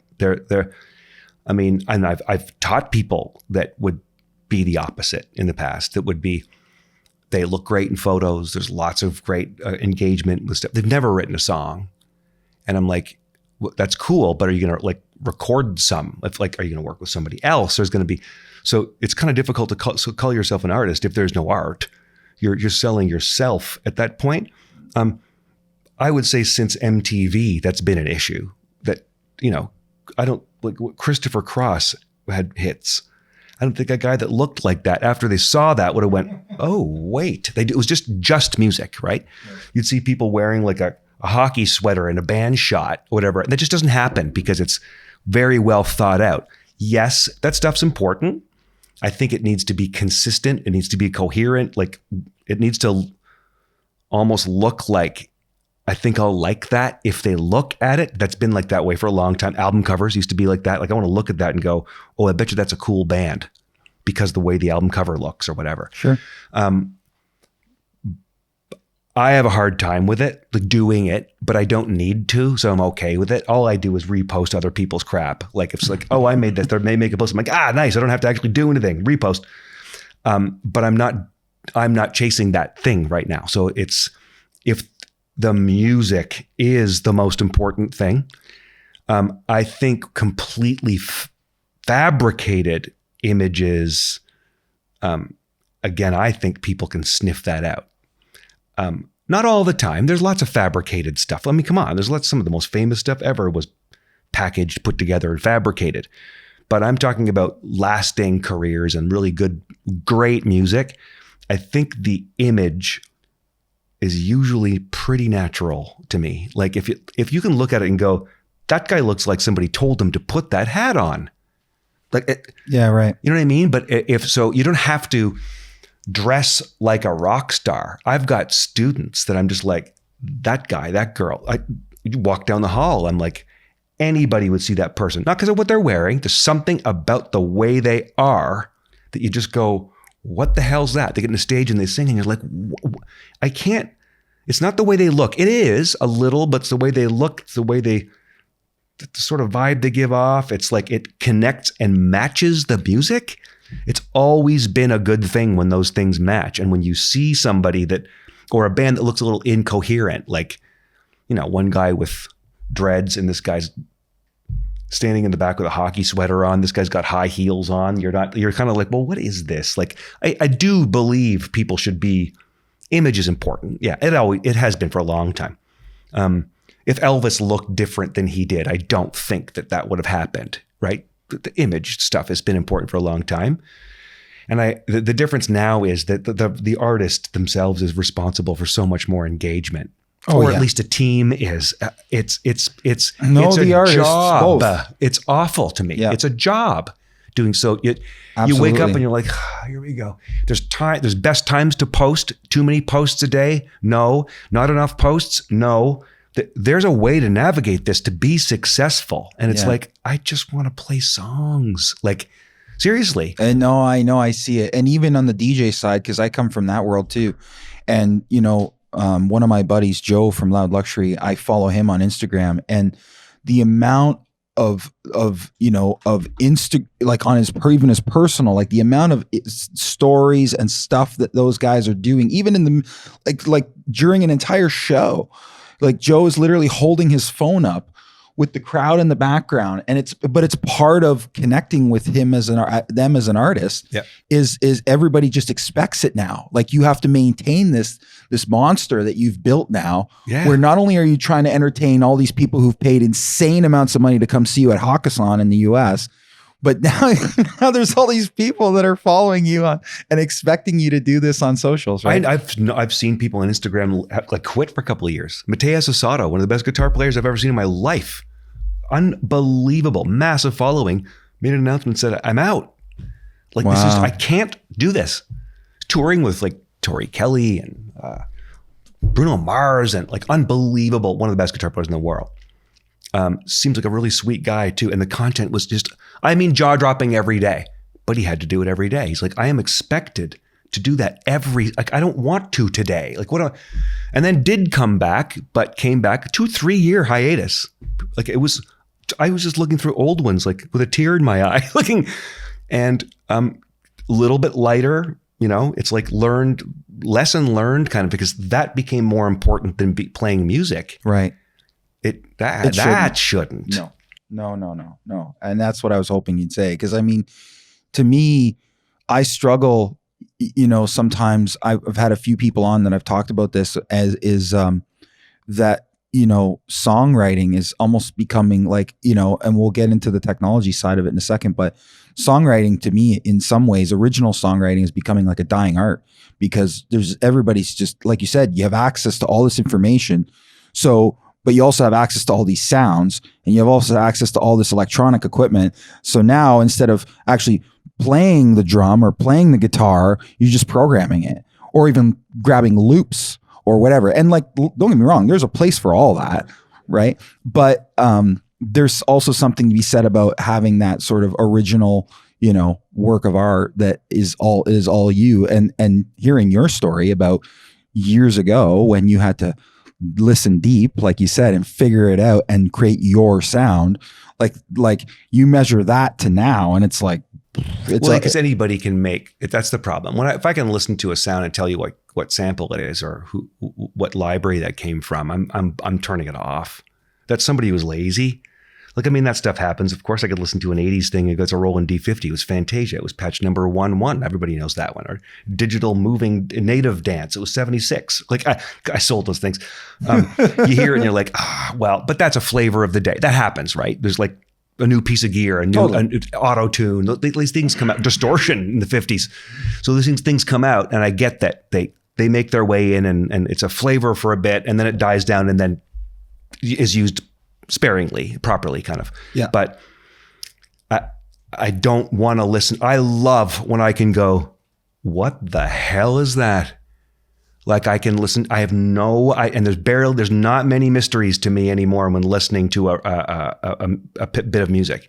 Like if I don't know how they did it, I could fake it. But when I can hear something and I'm like, I don't even know how I would make that sound. It bothers me in a great way. There's a sound in Viva La Vida by Coldplay in the second verse. I don't know what it is. It's Brian Eno, so of course it's great. But I don't. It angers me. to this day, I'm like, is it a bell? What the hell were they? Because it's somebody creating something from nothing. That is great. I don't care if it's electronic or if picked up a guitar. If somebody created it, but if you're like, preset this, it's like everybody uses this kick drum. If I hear one more stupid 808 fast trap beat hi-hat thing, I'm gonna scream. I mean, that's shifting too, but it's like, that's easy. It's literally easy. That's the problem. Yeah, it's right. mind-blowingly simple, and I don't care who I offend by saying it. It's easy. Playing an instrument isn't. Grabbing, I see the ads. I'm looking. I get out of there as fast as I can. You're looking at something on YouTube, and people are selling chord packs. You don't even have to know how to play. Just drag and drop chords. Like, how do you know they fit together? No, you create them, and it's a feeling you get. That's just nonsense to me. Nonsense. I'm talking about electronic music. When somebody does that creatively, it's incredible.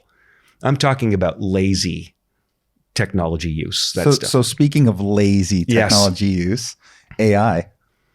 Oh, I think it's fantastic. Okay, I have a take. So how do we go from where we are with lazy sort of stuff, but where are we going with AI? So now we're going on another journey. Here we go. Well, I say I have a take on this because I think it's great. No, I'm talking about the way it is now. I'm not talking about when I'm retired. If it can sing like me, I don't give a shit. I'll be retired. Sorry, I'm kidding. But I mean, kind of where it is, and it isn't artificial intelligence. It's copying. It is scraping stuff from a bunch of stuff that's already been done, probably better than the terrible producers who are trying to do the same with their finger. So if you're sitting in your bedroom and you're like, that loop, that thing, here's a sample I chopped. And again, I'm not talking about super creatively. I'm talking about hearing that I grabbed a sample from a record. I don't think there's anything to that. I'm not talking about old hip hop either. That's the basis of that. Just being lazy. To me, AI just deletes those producers. They're not producers anyways. That's not a producer. That's a drag and dropper. That's a add to cart producer, as John Bailey and I were talking the day. He said that the buy now and you bought a beat. That's nonsense. I'm not talking about a style of music. I'm talking about within a style of music, there's massive creativity and there's laziness. In rock music and pop music and country, I don't care there's laziness. And to me, AI wipes out crappy producers because they're basically worse versions of what AI can do. Sure. I think when you can hear that a person can sing and then you go and play and you go see that artist and you go see that they play, that's something to me. Oh, absolutely. So I think live music and being able to perform it live will become even more important than it already is. I think like touring musicians, live music, watching somebody play, human connection, is inspiring to me. Yeah, connecting with the art. Listening to somebody play and looking there and they're not really doing anything. I'm like, what? Like, what am I here if I could listen to this at home really loud? I don't need to.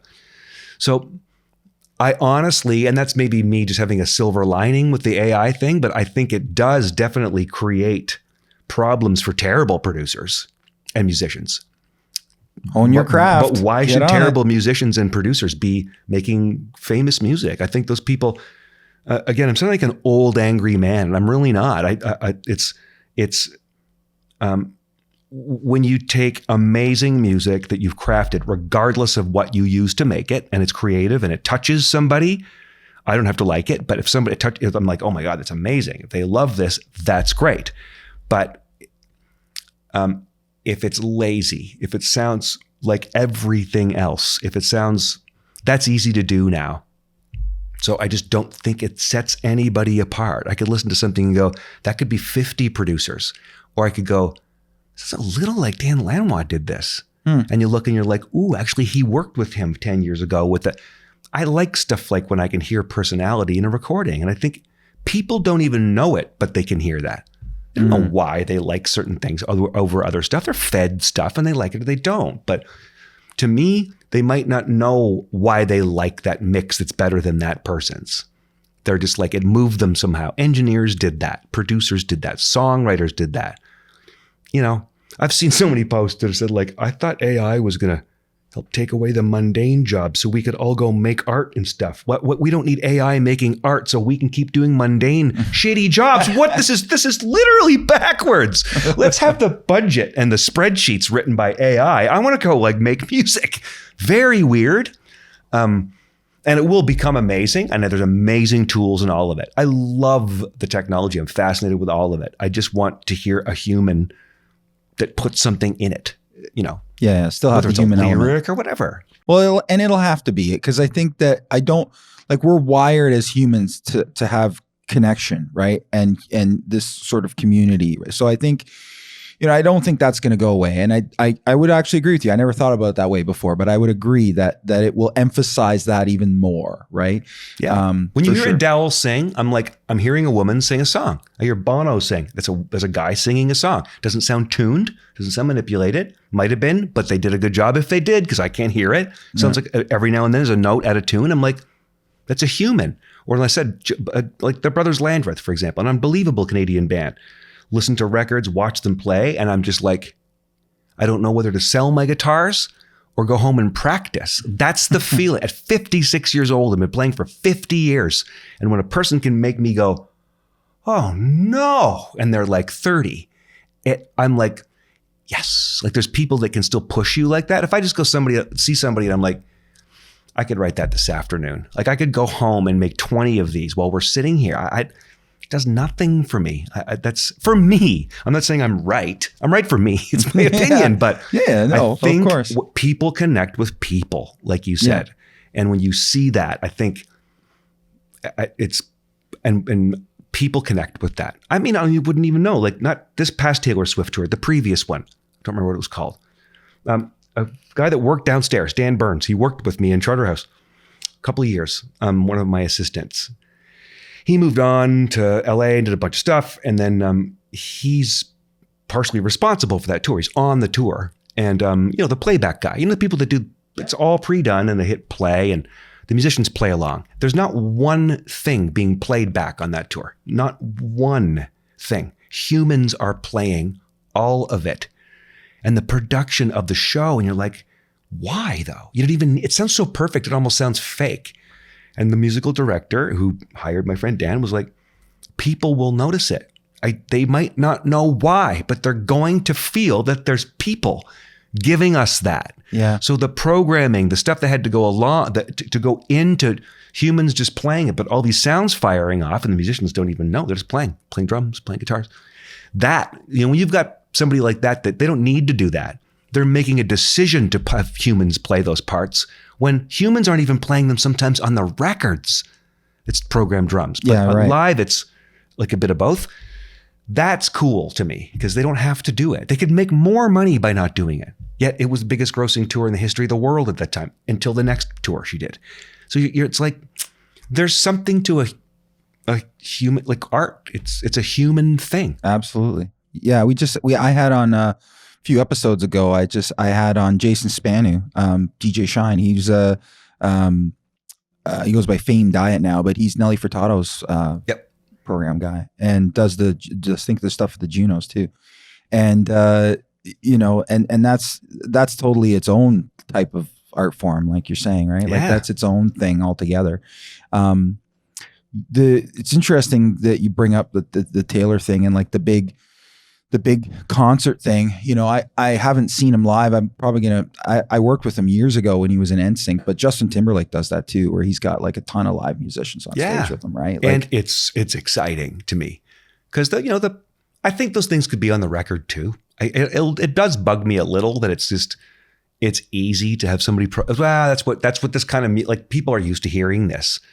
Yet you hear this like Silk Sonic, Bruno Mars and Anderson .Paak, and you're like, sounds like a 70s record. Like this is unbelievable. And people loved it. So you're like, my parents freaked too. out when that came out. Like just freaked out when those guys dropped their first track there. Awesome. Yeah. And it's just proof that people can play and people can love when people play. That's just it. You just keep giving it to them. They'll eventually go, I like that better than 16 dancers and a playback track.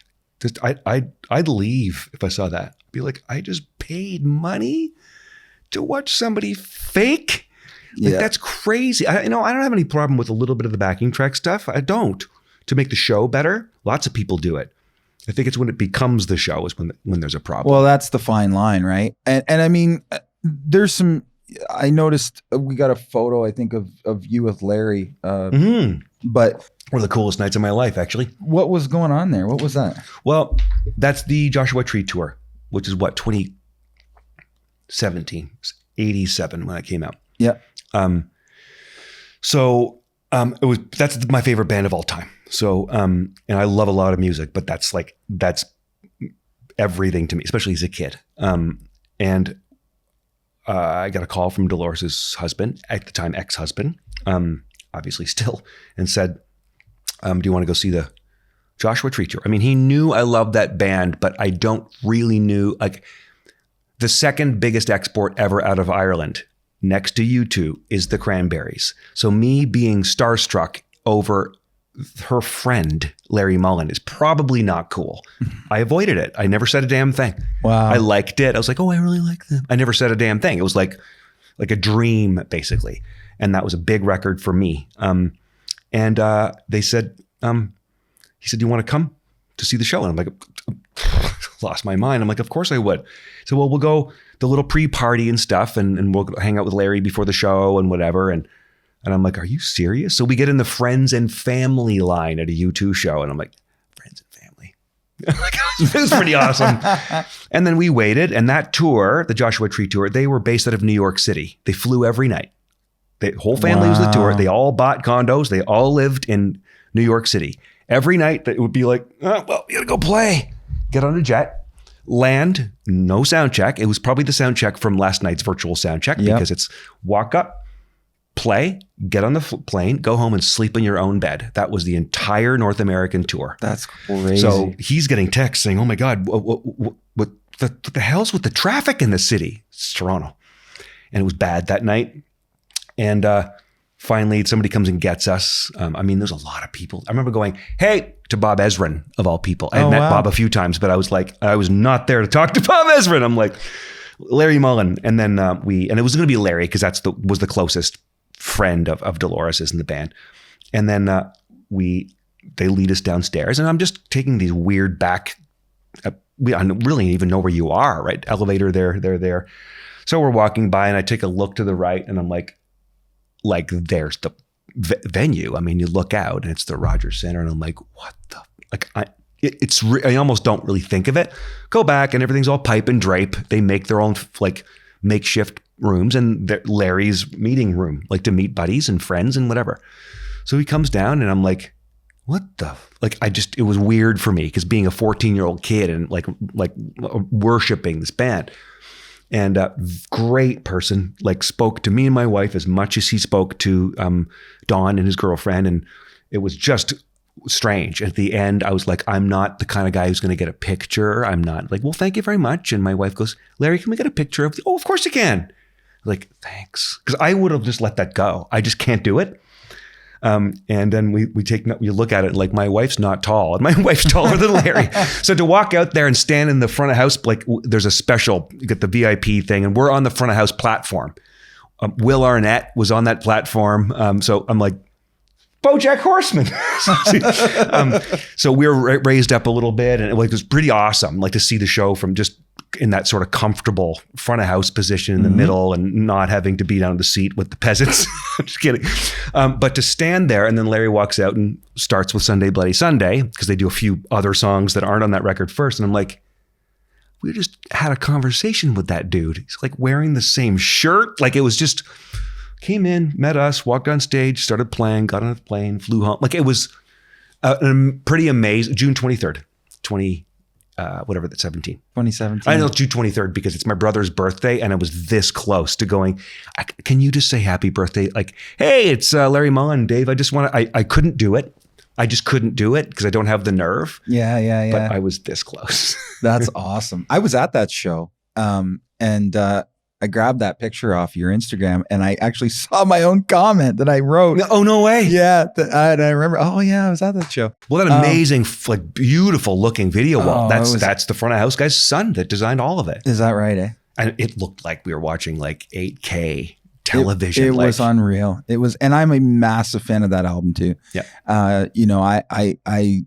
My story with Where the Streets Have No Name. I said it at my wedding. My groom's speech at my wedding was telling everybody about how, why I sort of went down the path of supporting my dad. One of the reasons is I was young and my dad had, the recession of 1990 had hit and my dad had sort of lost, a lot of stuff and then sort of was rebuilding his business. And one of the things that we did was we started doing shows for the university here, and he was doing the Piranha Brothers was the band he was doing at the time. Yep. And the Piranha Brothers got a gig playing O Week at Western, and there was two things that I remember them doing. So one was the Hill Party. So I think it was the opening or closing ceremonies. I can't remember. And it was daylight. There was no stage. They just played on a little concrete pad with a PA, and Jim Shaw was mixing, and it was great. Now it must have been closing ceremonies because that would have been second. The first time I ever saw that I can remember, and I was involved, my dad playing in his band was this soft. It was a soft. The softs have this sort of rally thing, pump it up thing. And that particular time it was at Alumni Hall. And we were, I think, supplying the sound system for it. But I wasn't doing any lighting or anything because we didn't supply any lighting. There was just whatever house lighting was there. But there was a couple follow spots at the back of the room. And my dad said, hey, why don't you and a friend of mine was with me. Why don't you guys go run the follow spots? And so I was a kid. I mean, this was probably, I think, 92, something like that, or 93. And I went up and me and my buddy from school, elementary school, fired up these follow spots. And the first time I'm watching when you're running follow spot, you're watching the band. You're really intently watching the band because you want to, get it right. And they opened the show with Where the Streets Have No Name, and the place went off. Like it just erupted. And like, because all these kids were sitting because they're like kind of waiting for things to start, right? And then the beginning is the lead softs kind of come out and just talking. So everyone's just sitting in their seats at Alumni Hall. And then the band starts Where the Streets Have No Name. And the whole room it's not even like they stood up. They jumped up. And I'm getting goosebumps even thinking about it. The energy in that room was like almost nothing I've ever seen at the time, for sure. It was like blew my mind. And in my mind at that time, my dad was a rock star. Oh, yeah. Like it was like, wow. And so that changed everything for me because it was at that point that I was like, yeah, I don't know what this is, but whatever this is, I want to do this. I want to be involved in this. And I really shortly after that, about a year or two after that, my dad opened up the Baja Club, the nightclub he had. Mm-hmm. And that's where I cut my teeth. There. That's where I learned lighting there. I learned, and I learned from some other people too along the way. And I did some shows with Radiohead and a bunch of other stuff, but I learned lots there. I learned how to do lights and program the old track spots. And I learned how to DJ there. My dad bought a bunch of CDs and I would DJ in between band sets and stuff. And, but yeah, the U2 was the first song that they played. And so that, for me, that particular album has that significance. And so when that tour came around, I had to be there. Oh, yeah. I had to be there because it meant a lot to me emotionally just to be able to go and see that again. It's a classic record. Oh, absolutely. Absolutely. Yeah, for sure. So anyway, that's amazing, man. I'm glad you were there and I'm glad I was there. It was a moment in history that we'll never forget, both of us. Here's a good question. What do you think about, because it's different now than the way it used to be. I was talking to Boris earlier, actually, and we were talking about, because I had Bob in here, Bob Reed from Bob Noxious, and Bob sings in a band called Razor. And Boris was saying earlier, he's like, if Razor had moved to San Francisco, they'd probably be as big as Slayer. But they didn't, and they went on a different path. What do you think about today's day and age? Do you think that people have to move to become successful? That's actually a great question, because I've got a couple examples of where you didn't need to, and then other examples where the best thing that happened is that they did. So, I mean, less so than ever, obviously, because you can be based out of almost anywhere. And the recent example I'm talking about, what I would say I don't think you need to move would be, and they're not massively successful or anything, but New Friends, the band I talked about that we taught. I mean, but I'm talking like they worked really hard. None of it was luck. It was the right collection of people, and they're very talented and stuff, and listened. To be honest, like, you're wasting time. Don't do that. Don't do this. Whatever. And they considered themselves based out of London, Ontario. Not one of them's from London, Ontario. They met at Fanshawe College, so was kind of why they kind of, like, one guy's from Aurelia, some guys from St. Thomas. They're all over the place. And this is hilarious. Their first gig ever was the first band opening for Lost in Japan, another band I taught and recorded. And their first gig at Rum Runners. And Addison, the singer from Lost in Japan, comes over to me and goes, "This is their first show ever?" Yeah. I hate them and love them at the same time.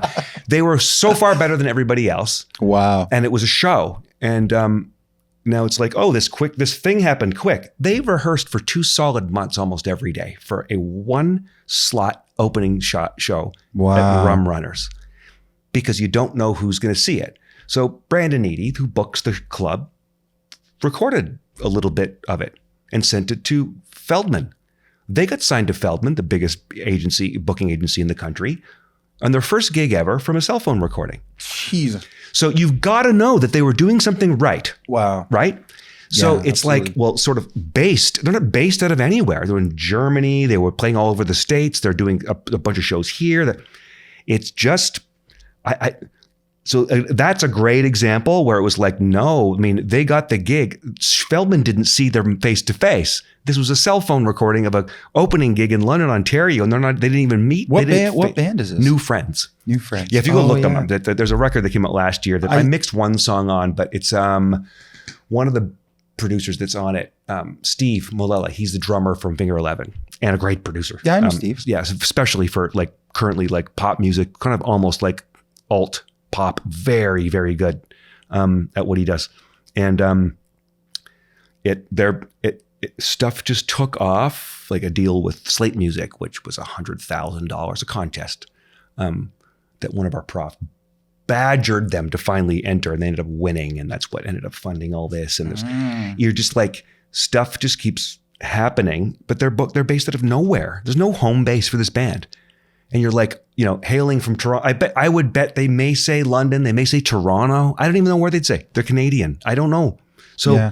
Wow. But then, like, I think as an engineer, as a producer, or maybe, how are they going to come to you? How do they know you're there?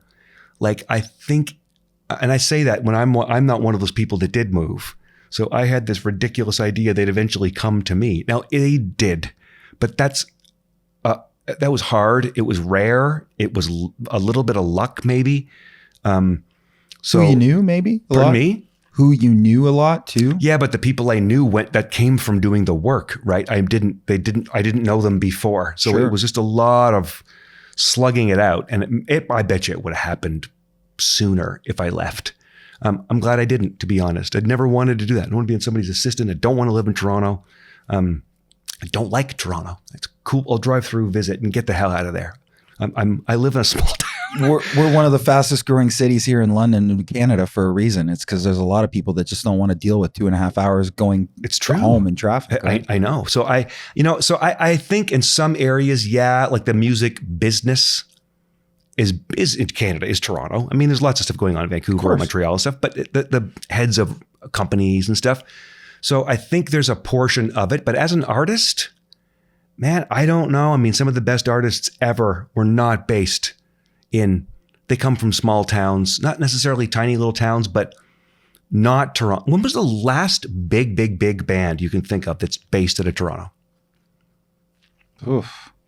I can't. I mean, there's bands that come from Hamilton, or Exactly. there's bands come from near Toronto, Newmarket, right? Newmarket, Kitchener. Yeah.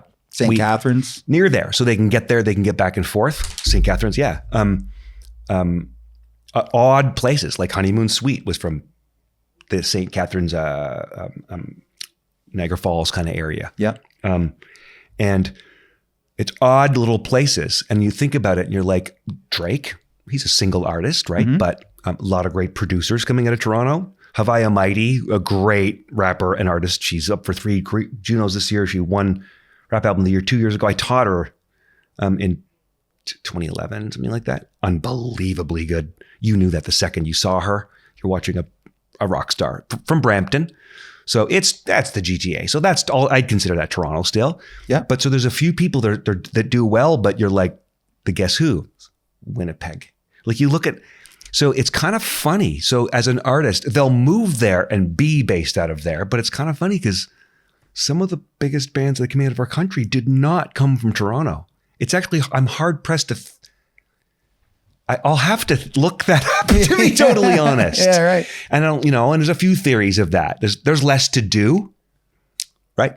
Yeah. You're not distracted. You're just going to go jam with your buddies or whatever. Or That's it. I think so.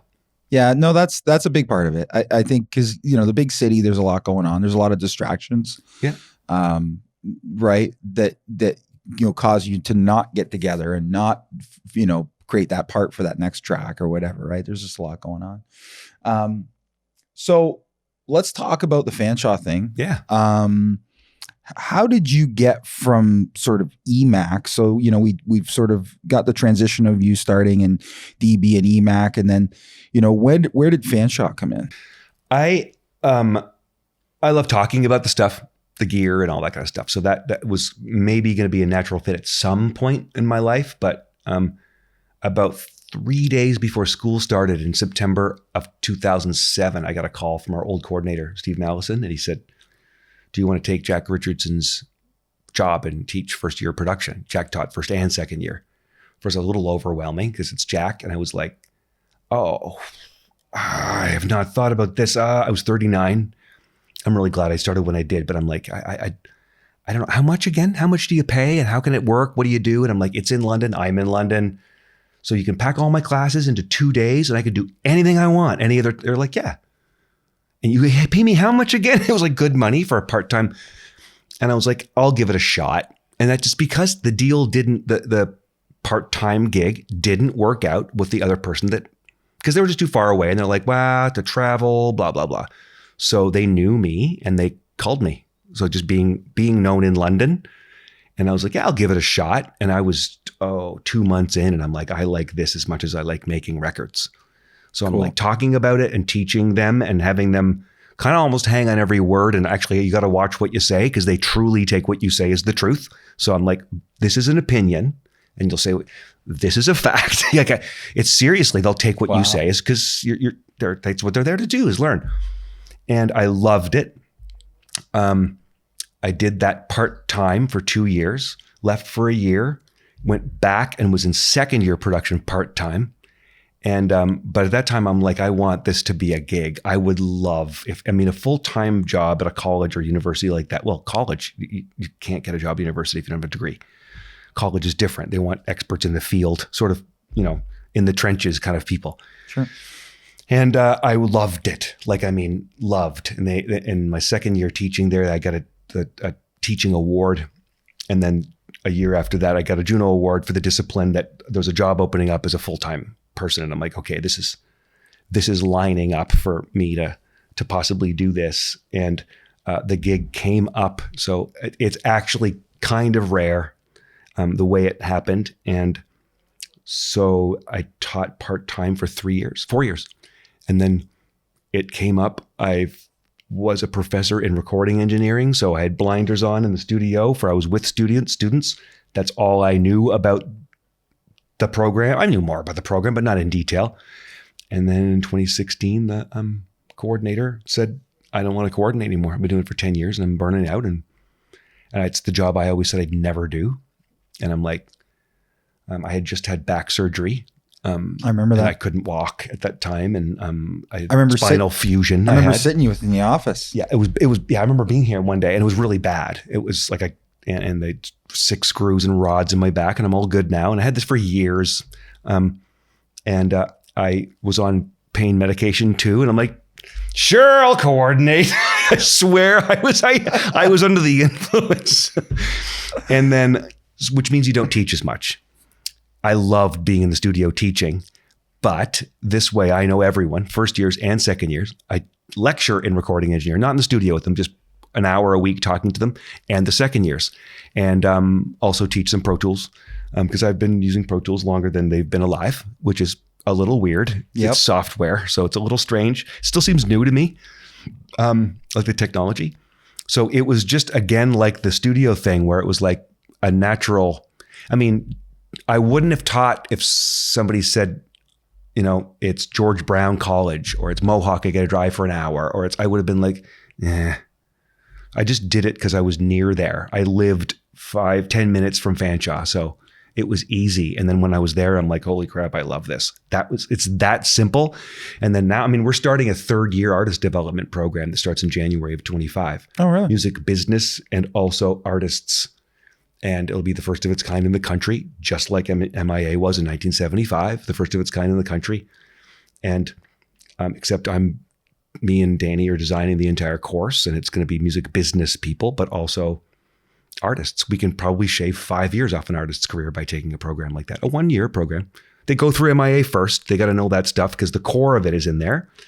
So I went from, I'll give it a shot to it's been, It was 2007. So I don't want to do the math. What's that, 17 years or something? That makes no sense to me that I've been teaching that long. I swear. It feels like, that's a career for a lot of people. It's almost 20 years. A legal lifetime in Canada is 25 years. Yeah. Oh, good God. So you think, and I'm like, if I want to, I'm like 7 years from retiring full time. And I'm like, that makes no sense to me. I'm still like, why do they have me doing this? I don't even know I'm not a teacher. I don't even know what I'm doing. Like, that's what I feel in my head. Yeah. Yet I run the program, and it's the biggest program of its kind in the country. Most applicants, the most people in the program, the more gear, all that. It's a little overwhelming when you just kind of stop and think about it, but like I love doing that. So I was going to ask this question. I was going to ask another question before this, but this is a good segue.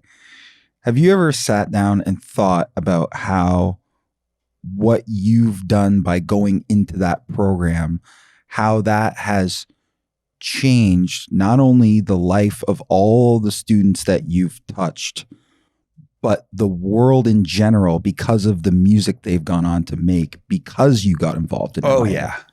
Like that's, when you sit and think about that, it's wild. It's crazy because, you do want, and you have, but you want to take in your brain a little credit for what they've done. Like Half Moon Run, the band, they've won awards, platinum records, Juno Awards. And I taught Devin, the singer, my very first year teaching. I taught him production. He's not a producer, but I know we all affected the way he made music, confidence, understanding the craft of how this stuff's put together. I didn't teach M.I.A. how to rap. I didn't teach Jordan McDonald from Texas, the whole band except for the drummer. I didn't teach them how to play instruments, but I damn well know I affected them in a certain way. I know how I didn't, and I do know maybe in my head what I did, we did. It is a little weird. It's a little overwhelming almost, and I'll hear that back sometimes after like 10 years. you said something to me that stuck with me, and they'll say something to me and I go, I said that? Oh, I remember the day we were standing in, I'm like, that doesn't even sound like my words. And they're like, I remember it word for word. Like we have a reunion thing at the Rivoli every year. It's at Canadian Music Week. There's people there from the 70s and there's people there from last week. Oh, I didn't even know that. Kind of awesome. That's awesome. Well, we do business. I'll let you know when it is, to be totally honest. It's a blast. That's so cool. I bet you. So you've got Garth you. Richardson and George Sierra, these up and all these. I bet you I know a ton of people. People like the Derek Black, all these people that I either taught or I knew that they were there. And then you've got people that I just taught and you're introducing them. Oh, that guy's an engineer. Come here. That guy manages that studio. We got to go talk to this guy. That's what we do it for. Because it's pretty, after almost 50 years of the program, it's pretty far reaching, right? And they'll say, it happened to me last year. I won't say his name. I remember his name. And he was like, you said this thing to me. And I'm like, I did? Like, I almost didn't think it was true. Because I'm like, I don't think I would have said that. But you say a lot of things and you got to figure that's 120 people a year for 17 years I've taught. That's a lot of people. That's a lot of people. And then they'll say like, you have no idea the effect. Not when I say you, I mean us. Sometimes it's me if I got along with them really well, or I meet a lot of students like one-on-one. You almost mentor them, it's right? the whole M.I.A. team. But then some of it is just maybe they gravitated more towards live audio or this thing or whatever. But writing, for example, like the New Friends guys, it's me and Mike Roth, one of the professors. You two are the people. Other people, it's like definitely Mike or Rob really affected me in this way or whatever. Something happened that's sort of a bit of a turning point with them. Yeah. I didn't really have that. I honestly didn't. I don't think back and go, oh, that thing. Oh, I can think of like one quote, but I don't think back. And there's to like these special things or how they affected me or whatever. But there's less mentoring in recording studios now because there's less jobs in recording studios now. Right. There are no head engineers in most studios. There's assistants. So a guy like George Sierra, who's a grad and one of the best engineers there is, and George has a room at Noble Street, but he doesn't work there. He works out of there. He works out of there so much that he's got his own room. But he was a head engineer at Phase One. Those people don't exist. There's no head engineers because engineers come into those studios and rent the spaces with producers. Right. That's why they can keep the costs of the hourly rate down, et cetera. So a guy like George would have sat under a couple of amazing engineers and they got that mentorship and they got that. It barely exists. So we have to take that role. Yeah, so as difficult as that can be, sitting there with the student for a few hours in my office and going over and listen to this, how they do this, listen to this. And I play them stuff or just talking. That would have been a big deal for me. And I remember conversations like that with certain people. So to have that happen, it is a little overwhelming because you're just getting through a year. It's your job. I love it, but you get through it. You hope it goes well. You hope you do everything they can for them. And you hope that, they'll go off and do their thing well. And, if it wasn't for you, and I'm like, really? Like, honestly, that happens a lot. And I honestly don't believe them.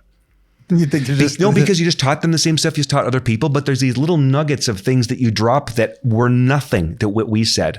But I've heard those things on YouTube videos. I've had some famous mix engineers that I had worked with that dropped these little nuggets of gold. And I was like, and they probably have no idea they said that stuff to me either.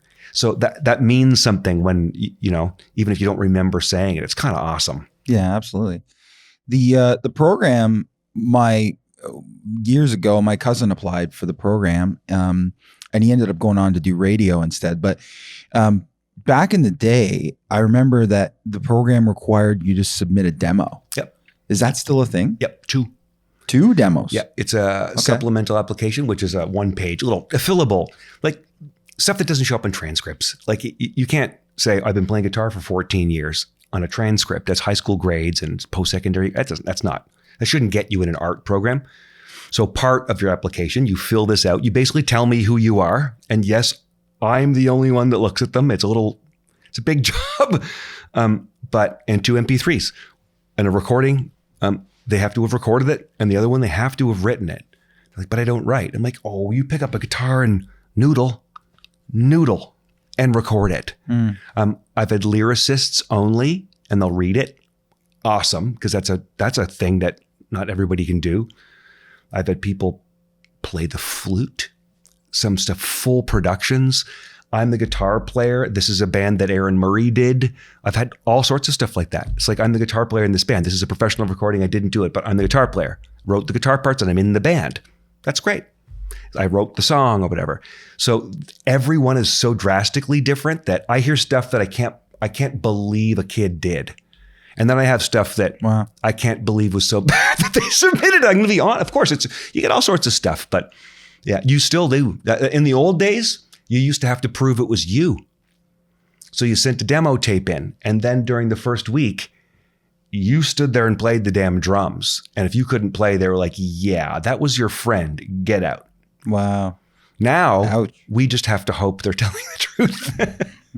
We'll find out soon enough. Yeah, right? no doubt. What are some of the other career paths that people end up on? Because I interviewed over the last, it's been a while now. I don't even know how many years it's been now, but it's been a lot of years that I've been interviewing M.I.A. students. But there's other sort of paths that people have gone on. Even after some of them have worked here, they've gone on to do other things. Some of them are in film now. And what are some of the sort of career paths that you've seen people going into the program?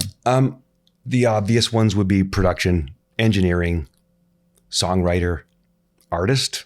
And by the way, also combinations of everything I'm saying. The artist, publishing, A&R people, the president of Sony Music. Seriously, very, very successful A&R people. They're actually profs at the school, also from Sony. So there was people in like the publishing side and the A&R side.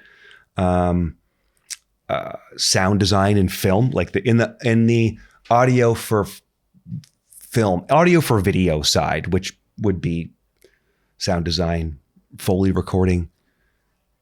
We have Oscar-winning film mixers. The guy who mixed Bohemian Rhapsody is an M.I.A. grad.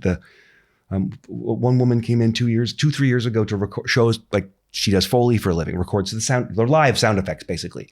And then that Sunday she won an Oscar for Dune. And then she was in Barbie. The sound team, the whole sound team does. And so that end of it, which is multimedia, they could be, we've got students that are recording, editing, and are the hosts of their own podcast, successful ones. Les Stroud, the guy Survivor Man, he's an M.I.A. grad. Strange because it's entertainment still. Like they were always kind of in something in that field. Artist management, now social media management, tour booking, tour management. People write grants. It's so much. Actually, there's more careers now. It's just that you may need to do more of them. That's all. Okay. What are is there anything that people like? Because there's a lot of young people and parents and that, sort of watching these episodes. Is there anything that young people can do outside of the classes, even before they get there, after they leave? Like, what are some of the things that they can do to better prepare themselves for the job market? Start recording and getting into music, study music, listen to music, not just the music you love. Like when we find students would first come in, they only listen to that narrow sort of band of stuff that they like. Yeah. By the time they leave, they might not listen to it in their spare time, but they can appreciate almost all music. You have to. You might be signing it. You might be finding songs for that kind of an artist. You might be recording it, mixing it. I'm not like a big metal guy, but I like mixing it. It's a lot of fun. Getting those guitar tones is fun, but I don't put metal on in my car. But it doesn't mean I haven't done it. I don't put Mr. Dress Up on in my car either, but I did it. So you just kind of have to have really learn an appreciation for it. The massive amounts of technology, like some people have taken some online courses, like learning how to use DAWs, like a Pro Tools thing, like LinkedIn Learning even. That kind of stuff, just getting yourself understanding a little bit of it, but the real ones. So I mean, like people have taken like a Pro Tools course on like Berkeley Online. Mm. People have taken, there's a few courses like that. The Pro Mix stuff, that stuff's cool. Like that would be a little over the head of some people starting out. But what I don't think people where the bad part happens is when they just look at YouTube videos and Instagram reels, because the majority of the content's nonsense. I mean, I screenshot them and I bring them in near the end of the year for a joke every year. Oh, really? Tips. They're all wrong. And I don't mean, oh, that's a way you could do. No, it's literally wrong. To get more snap out of a snare, a fast attack. No. It's literally the opposite. It would be a slow attack to get more crack at a snare. You're removing the crack of the snare. I looked at that one today and I screenshotted it. There were a couple of people that went, dude, you're wrong. Well, no, it's an opinion. No, you're wrong. And people are like, thanks for the tip. And they're telling them wrong information. So we unteach. The first half of the first year is unteaching people. But I read they're wrong. I'll give you 10 great YouTube channels that are on both. I watch them. I'm inspired by them. I love them. Watch those. Seriously, like watching like Rick Beato, even, for example, it goes from engineering and mixing to songwriters to guitar players to it's as big as friggin' Jimmy Fallon at this point. I know. Music. I watch him. He's great. I watched Ian Thornley this afternoon, and it's like that stuff like that, where it's an appreciation for the entire thing, like the writing, the playing, the music. Some of the guys are older guys, so they have some insight and understand songwriting and performing and stuff. There's some amazing stuff online. Like, study it. There's actually, I've pointed people, there's a in Ontario, there's a virtual high school course called the music industry, I think. It's run by the Canadian Music Incubator, like Coalition. Oh, yeah. But virtual high school is out of Bayfield, Ontario. Go there, you do it online. But that's a pretty good prep. That's cool. And one of our top students in first year this year, I suggested that to her parents. She took it. She's one of the best students we have. And it's a primer on the music industry, not the engineering, not the songs, the whole, to understand a bit of that. So, which is important. Oh, it's massively important because you got to get paid. So you got to know the other part too. Well, and you got to be able to navigate it too, right? You got to understand it to navigate it, and you got to be able to navigate it. Otherwise, you get eaten up because it's a crazy business. Yeah, if you're just good, it's not enough. You can't be just a hustler and a hard worker. That's not good enough either. You have to start out by being better than everybody else. Then you have to work harder than everybody else. It's not that less talent, whole bunch of hard work. You do need to have all of the stuff that's to stick out. And by the way, they will work. Our top students are going to be successful. I said top. I didn't say all because that's just unrealistic. It's entertainment industry. It's just not, that's unrealistic. But the ones who've got it and the ones who, and then also apply it and obsess like that, they're going to be fine. I go show up to tour somebody through and they're sleeping on the floor in the studio at 8 a.m. They haven't left yet. I would have done that. Yeah, absolutely. Like, you know what I mean? That level of drive, and it's not drive. You just don't want to do anything else.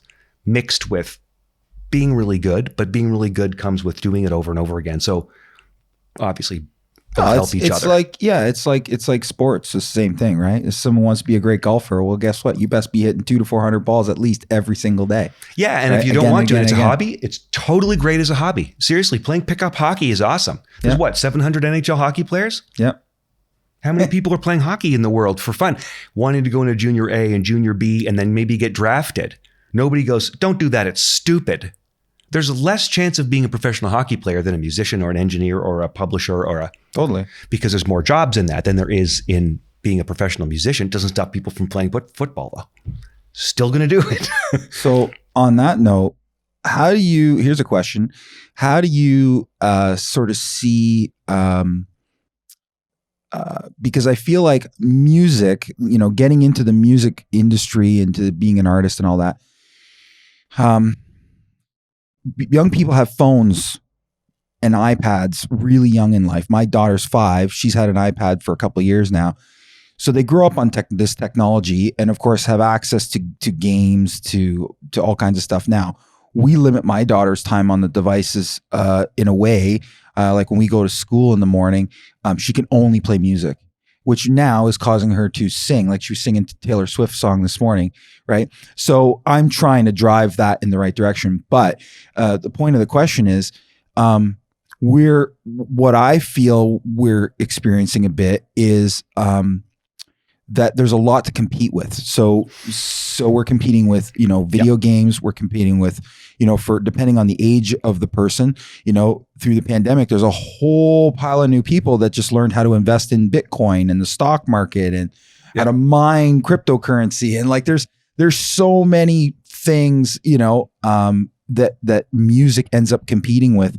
And like you said earlier, learning how to play an instrument well is not it's not for the lazy people. It's hard, right? Not at all. So, what's your sort of perspective on that? Like, how do we get more people sort of, going down the music road? Well, what's weird is that some of that technology, because it's so easy and hands-on, like you can just drag and drop and do stuff, people will go like, oh my God, I can do this. And it starts to get them interested in it. A lot of our applicants and students can't play. That doesn't make them stink at it because they might be an engineer. They might be more interested in sound design or whatever, but they're like, this technology, like, I love it. It flips me out. Or the parents are like, I don't know where they got it from. They thought it was neat, and then they downloaded some software. They're using some free software, and they're making music, and I don't even know where that comes from. They're in their bedroom all night with their headphones on till 4 a.m., and that's who our students are, basically. But that actually is a bit of a gateway drug into doing it for real. So that part about the technology making you lazy, I love that part about it because you actually, it's so accessible. It was not accessible when I started doing this because a guitar's not cheap, amps aren't cheap, recording studio equipment was extremely expensive, and now not so much, not for entry level stuff. So if you're given this thing, it's like, here, look at this, and you can hit something and be like, hold on a second, I'm pretty good at this. I think if there's musical ability, I don't know where that comes from, what that is, I have no idea, but I had it. I took to it, and it was easy for me. And for a lot of people, the way you hear Michael Jackson sing when he's a small kid, that's in the guy. That was so absolutely. To be able to go, you can do this, and it's like, honestly, to do it pretty well and have something listenable, it won't be that hard, but you can still tell when they've got an ear for it and when they don't. So it's not like the technology. It's like, oh my God, I'm going to become an amazing instrumentalist. But it starts the people going, I don't know, maybe could you get me a keyboard for Christmas? Or maybe we'll get that entry level stuff. I mean, it's actually it's why we have so many applicants at the school still. And we're seeing all these young people come in with way more information than I had. I could not write a lyric. I still can't, by the way, but I could not write songs, even musically, like they could when they're coming in. Wow. They hear everything at all times, like all music from all around the world at any given time they want. They can learn how to play it. They can look at all, and it's incredible. It's inspiring. So if they get a charge out of it, incredible. You take another kid, you give them that same thing, and they're like, and they'll go back to shooting people in Call of Duty or whatever. And so it's just as fun, but I think it kind of gives them you don't need to go spend $800 on a guitar and amp if you don't want to. You can mess around a little bit, and then it's sort of the gateway into going, well, what about a keyboard? What about a drum kit? How about a guitar? And that maybe is why we have so many people saying, like, I play 5 instruments, because they're taking to something. It's not like parents made them take the piano. I don't know if does that happen anymore? Like, you're going to take piano lessons. I mean, people are in a lot of sports and stuff like that, but it used to be the thing. Take guitar. It's still a thing. I think, like, we tried my daughter in it already. She couldn't really focus on it, so we took a break for at least a little bit. I asked her if she wanted to start singing, though, and she's like, yeah. And if I do really well at singing, can I go back to piano? So, I mean, yeah, I think, so from what I'm hearing, I think it's my opinion is that the parents drive a lot of it, right? Or not, right? Or drive them away from it. Or they drive them away from it. We see it all. Yeah. Yeah. I wish they wouldn't. What we're seeing now in the sort of uncertainty of either the world or the job market or whatever, there's no such thing as a guaranteed job. So people used to go, okay, well, they went, all our M.I.A. grads, by the way, students, 80% of them had already done university before. This is way back. Yeah. There was like a handful of people at a high school. Now about 80% of them are right at a high school. And that's weird. But it used to be that the people would go and they'd go to get the degree that their parents wanted them to get and go, what the hell am I don't want to, I hate this. If I have to do this every day for my life, I'm going to kill myself. So they go back to take something like M.I.A. Now you're finding a lot of parents are kind of going, try what you love now. Nothing is certain. Do it, love it. If you don't like it, it's still the best 2 years of your life. It literally is a life-changing thing because of people you meet. It's not just you and your buddy. There's 200 of you between first and second year. Different, but the same, right? Metalheads, rappers, country singers, all hanging around. It's like this weird 200-person family. So I don't know. I think if they they're not pushing them away as much in some cases. It's almost like they're saying like, hey, you can go through teacher's college right now and you're not going to get a job, maybe. So do this first because it's school. It's something you love. Yeah. The parents will think like, if they don't do it, at least they did a couple of years of college. It'll help them get through. So we're seeing a weird shift that it's almost like encouraging them because there's nothing sure ever. So you might as well go try the thing you love first. Well, and there's a window of time, right? My dad told me once, he said, Ryan, you have this window of opportunity to do, that sort of, artist career thing, whatever it is. At the time I was into DJing and producing dance music and all that stuff. And, and I think it's a good thing. Like, I think it's a great thing that parents encourage young people to get in as early as possible into, like you said, studying it, learning it, obsessing around it, and then, eventually, getting on to the school and then on and on we go. But I think it's important that you try to get that going as early as possible. And that's, I'm encouraging my daughter to do it as early as possible.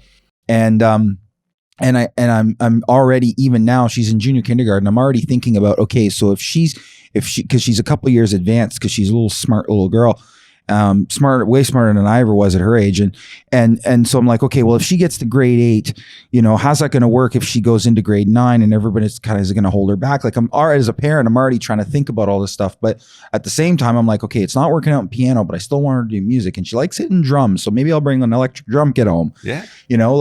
So I'm trying to foster that. And I think that's super important. I think that one of the things that, the last bunch of years taught a lot of people, because we sold a lot of instruments, is that, there is a human creative element in all of us that, needs to be the soul food that needs to be fulfilled. Right. And I think that the earlier in life, young people can find that fix, that fill, right, the more fulfilled their life will be on the journey, my opinion. Oh, absolutely. But yeah, I think that's an incredible thing. One of the things that I bring up in some of these episodes is I talk about tribal knowledge. And one of the thing I wanted to ask you about is tribal knowledge to me can be any information that's passed down, any customs that have been passed down, anything that's been passed down.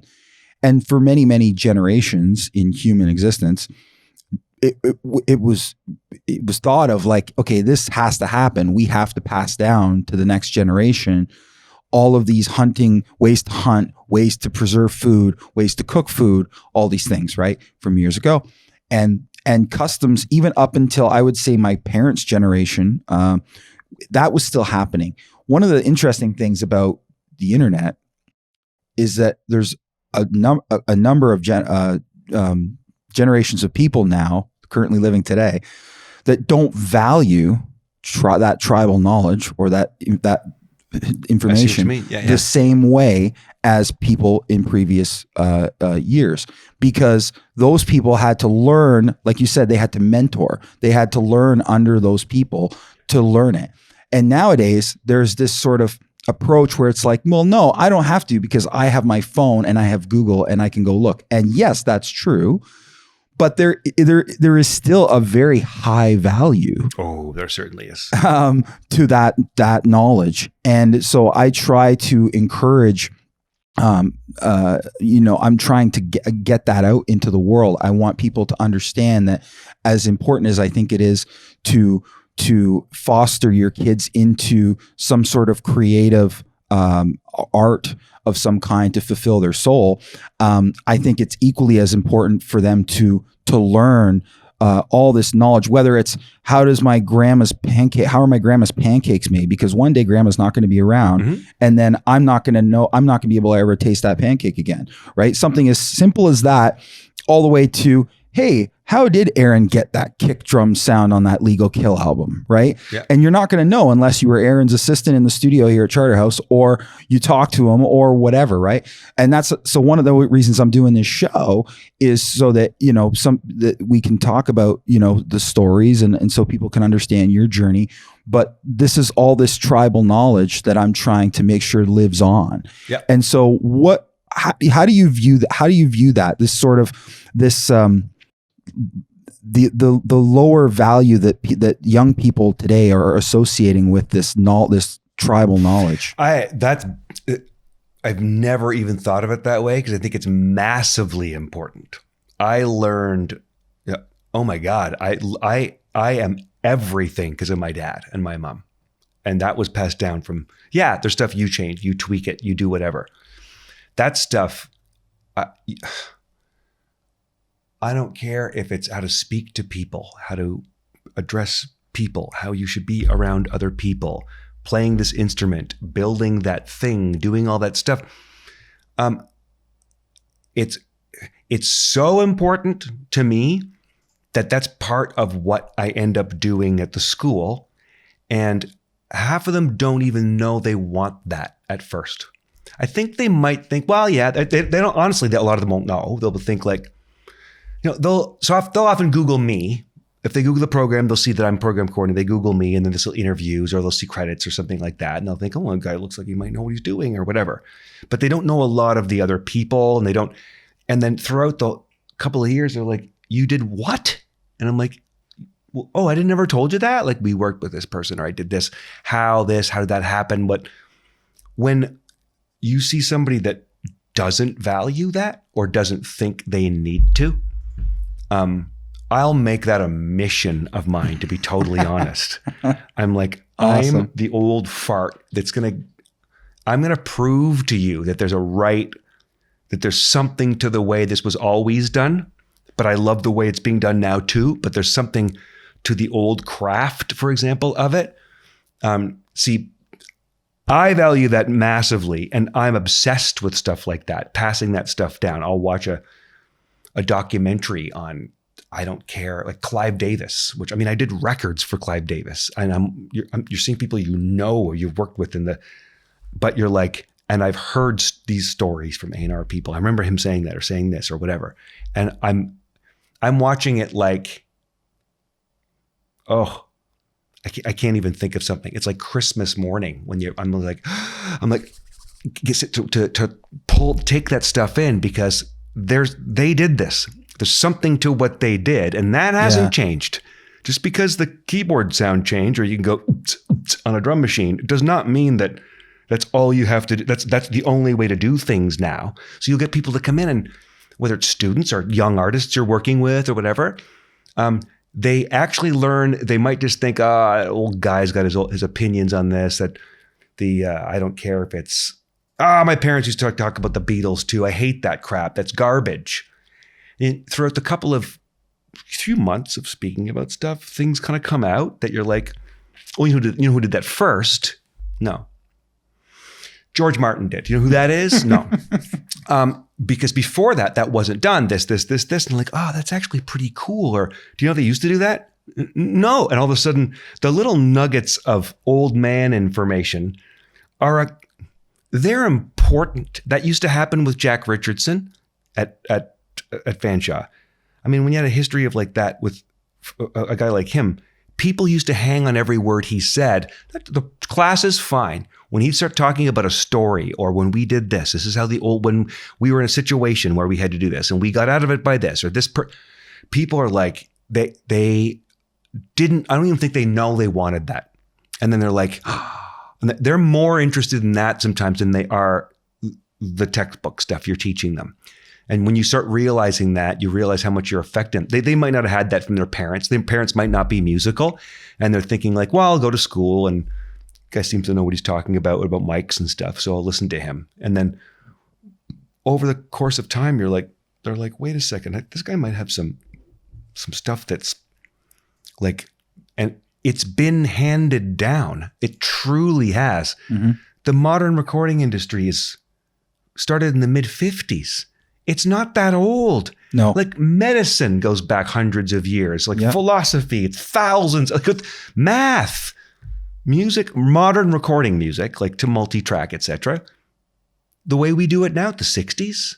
I was born in the 60s. So this is not a very old career. So as much as you think like, oh, it's the way they used to do or the back in the old days or whatever, I think that stuff is just as important.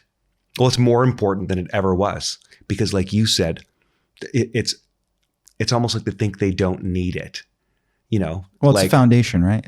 I had no choice. You had no choice. You learned that your dad probably went, come in me with this gig and we'll load a truck or we'll do whatever. And I'm like, I don't want to. Or like, I got to fix this. I got to do plumbing.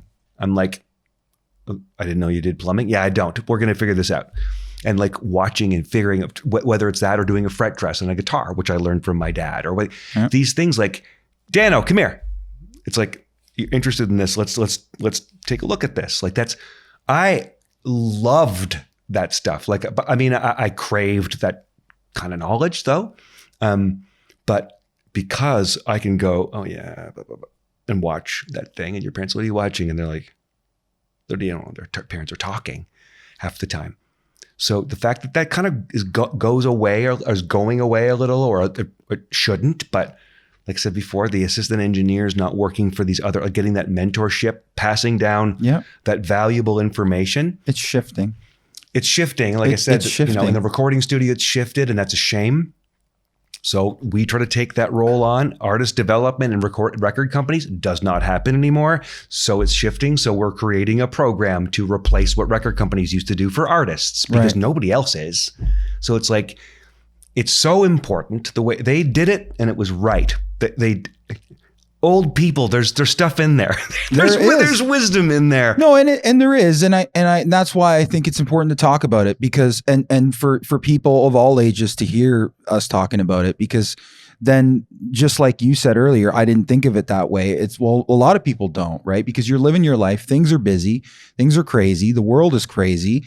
You know, economy, everything is going crazy, and you're just, you know, it's all you can do to get your kids to sleep at night or renovate your daughter's store or whatever it is. But we have to take that moment to stop and go, wait a minute, you know, there is a value to passing all this information down, especially if you have people like my grandparents are 87 and my grandma turns 88 this year.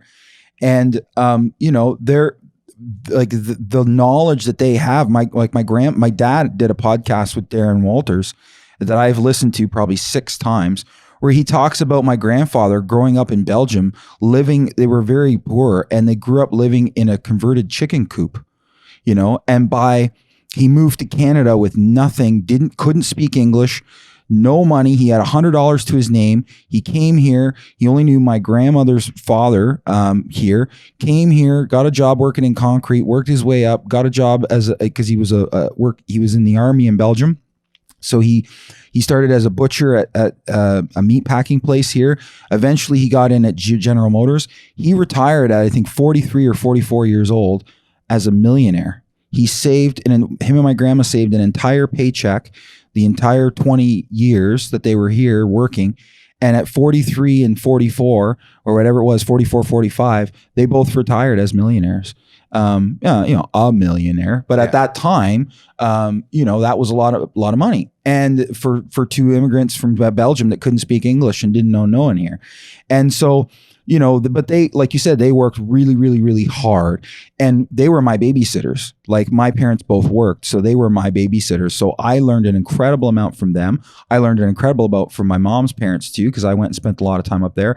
I learned an incredible amount from my mom and dad, and from my in-laws, and from my wife. My wife, I wouldn't be the person I am today without her and the knowledge that she's instilled in me. So I personally think that there is an incredible value to any anything positive that can impact your life that you can learn from other human beings, regardless of who they are or how they come into your life, I think it's hugely important that we value at a very high level as much connection and as much knowledge as people are willing to instill in us.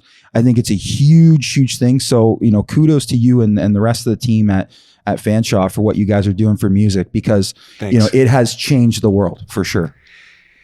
I appreciate that because it's not easy to do. And like I said, I had a little bit of that, but in the music, the engineering, the production, that kind of stuff, I kind of didn't.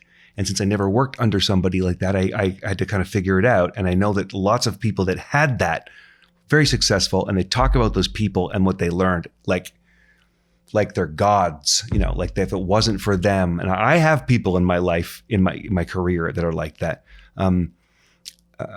taking a chance on me or something, but it's the stuff they can pass down. And sometimes they don't even know they're doing it. If you're looking for it and you want it, it's there, right? Like I said, I have people in my office. This is our top engineer this year, a kid named Joel, unbelievably talented. And every Tuesday at noon, he comes to my office with a book. He's got questions. Wow. Every single, and I don't teach him in the lab. I only teach him in the lecture. And he's like, okay, so we were talking about this thing and I did this. And he'll go through and ask, or then he'll be like, how did they get this sound on this? Or what did that, because they might not get that from another person, because they might have to work and like on their own for a bit, or they might not get a job in a studio, or they might.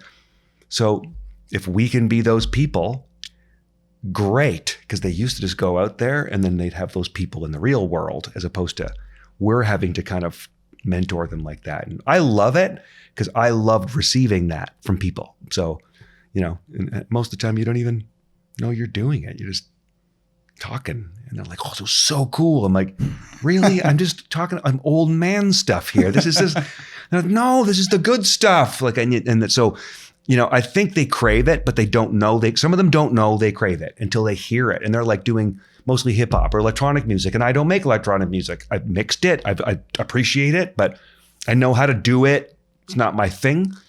But when they're like, oh, wait a second, there's something this is all just music. It doesn't matter if it's jazz from the 40s or it's all music. It still has to make a person feel something with sound. If you can do that, that's a power to me. Seriously, you can make somebody cry with music. That's amazing. Like if you can have that. So absolutely, and if you can help people pass that down, I don't think AI or dragging and dropping chord progressions is going to do that. To be honest, no, because it's the human element that when you put your energy into that work of art, it's that work of art that ends up creating that emotional connection. Absolutely, it's all human stuff. Yeah, 100%. Dan, thanks so much for coming on, man. I really appreciate it. I knew this was going to be long. I don't shut up, and neither do you. It's all good, man. No, thanks so much for coming on. Thank you very much. Really appreciate it. Everybody, thanks for watching the show, Music City Live. Make sure you check us out at musiccityliveshow.com and on social media. And thanks so much for watching this episode. We'll see you on the next one. Thank you for watching Music City Live. If you like this episode, like the video. And for more clips and episodes, subscribe to the channel. Feel free to join the conversation by commenting below and visit us at musiccityliveshow.com.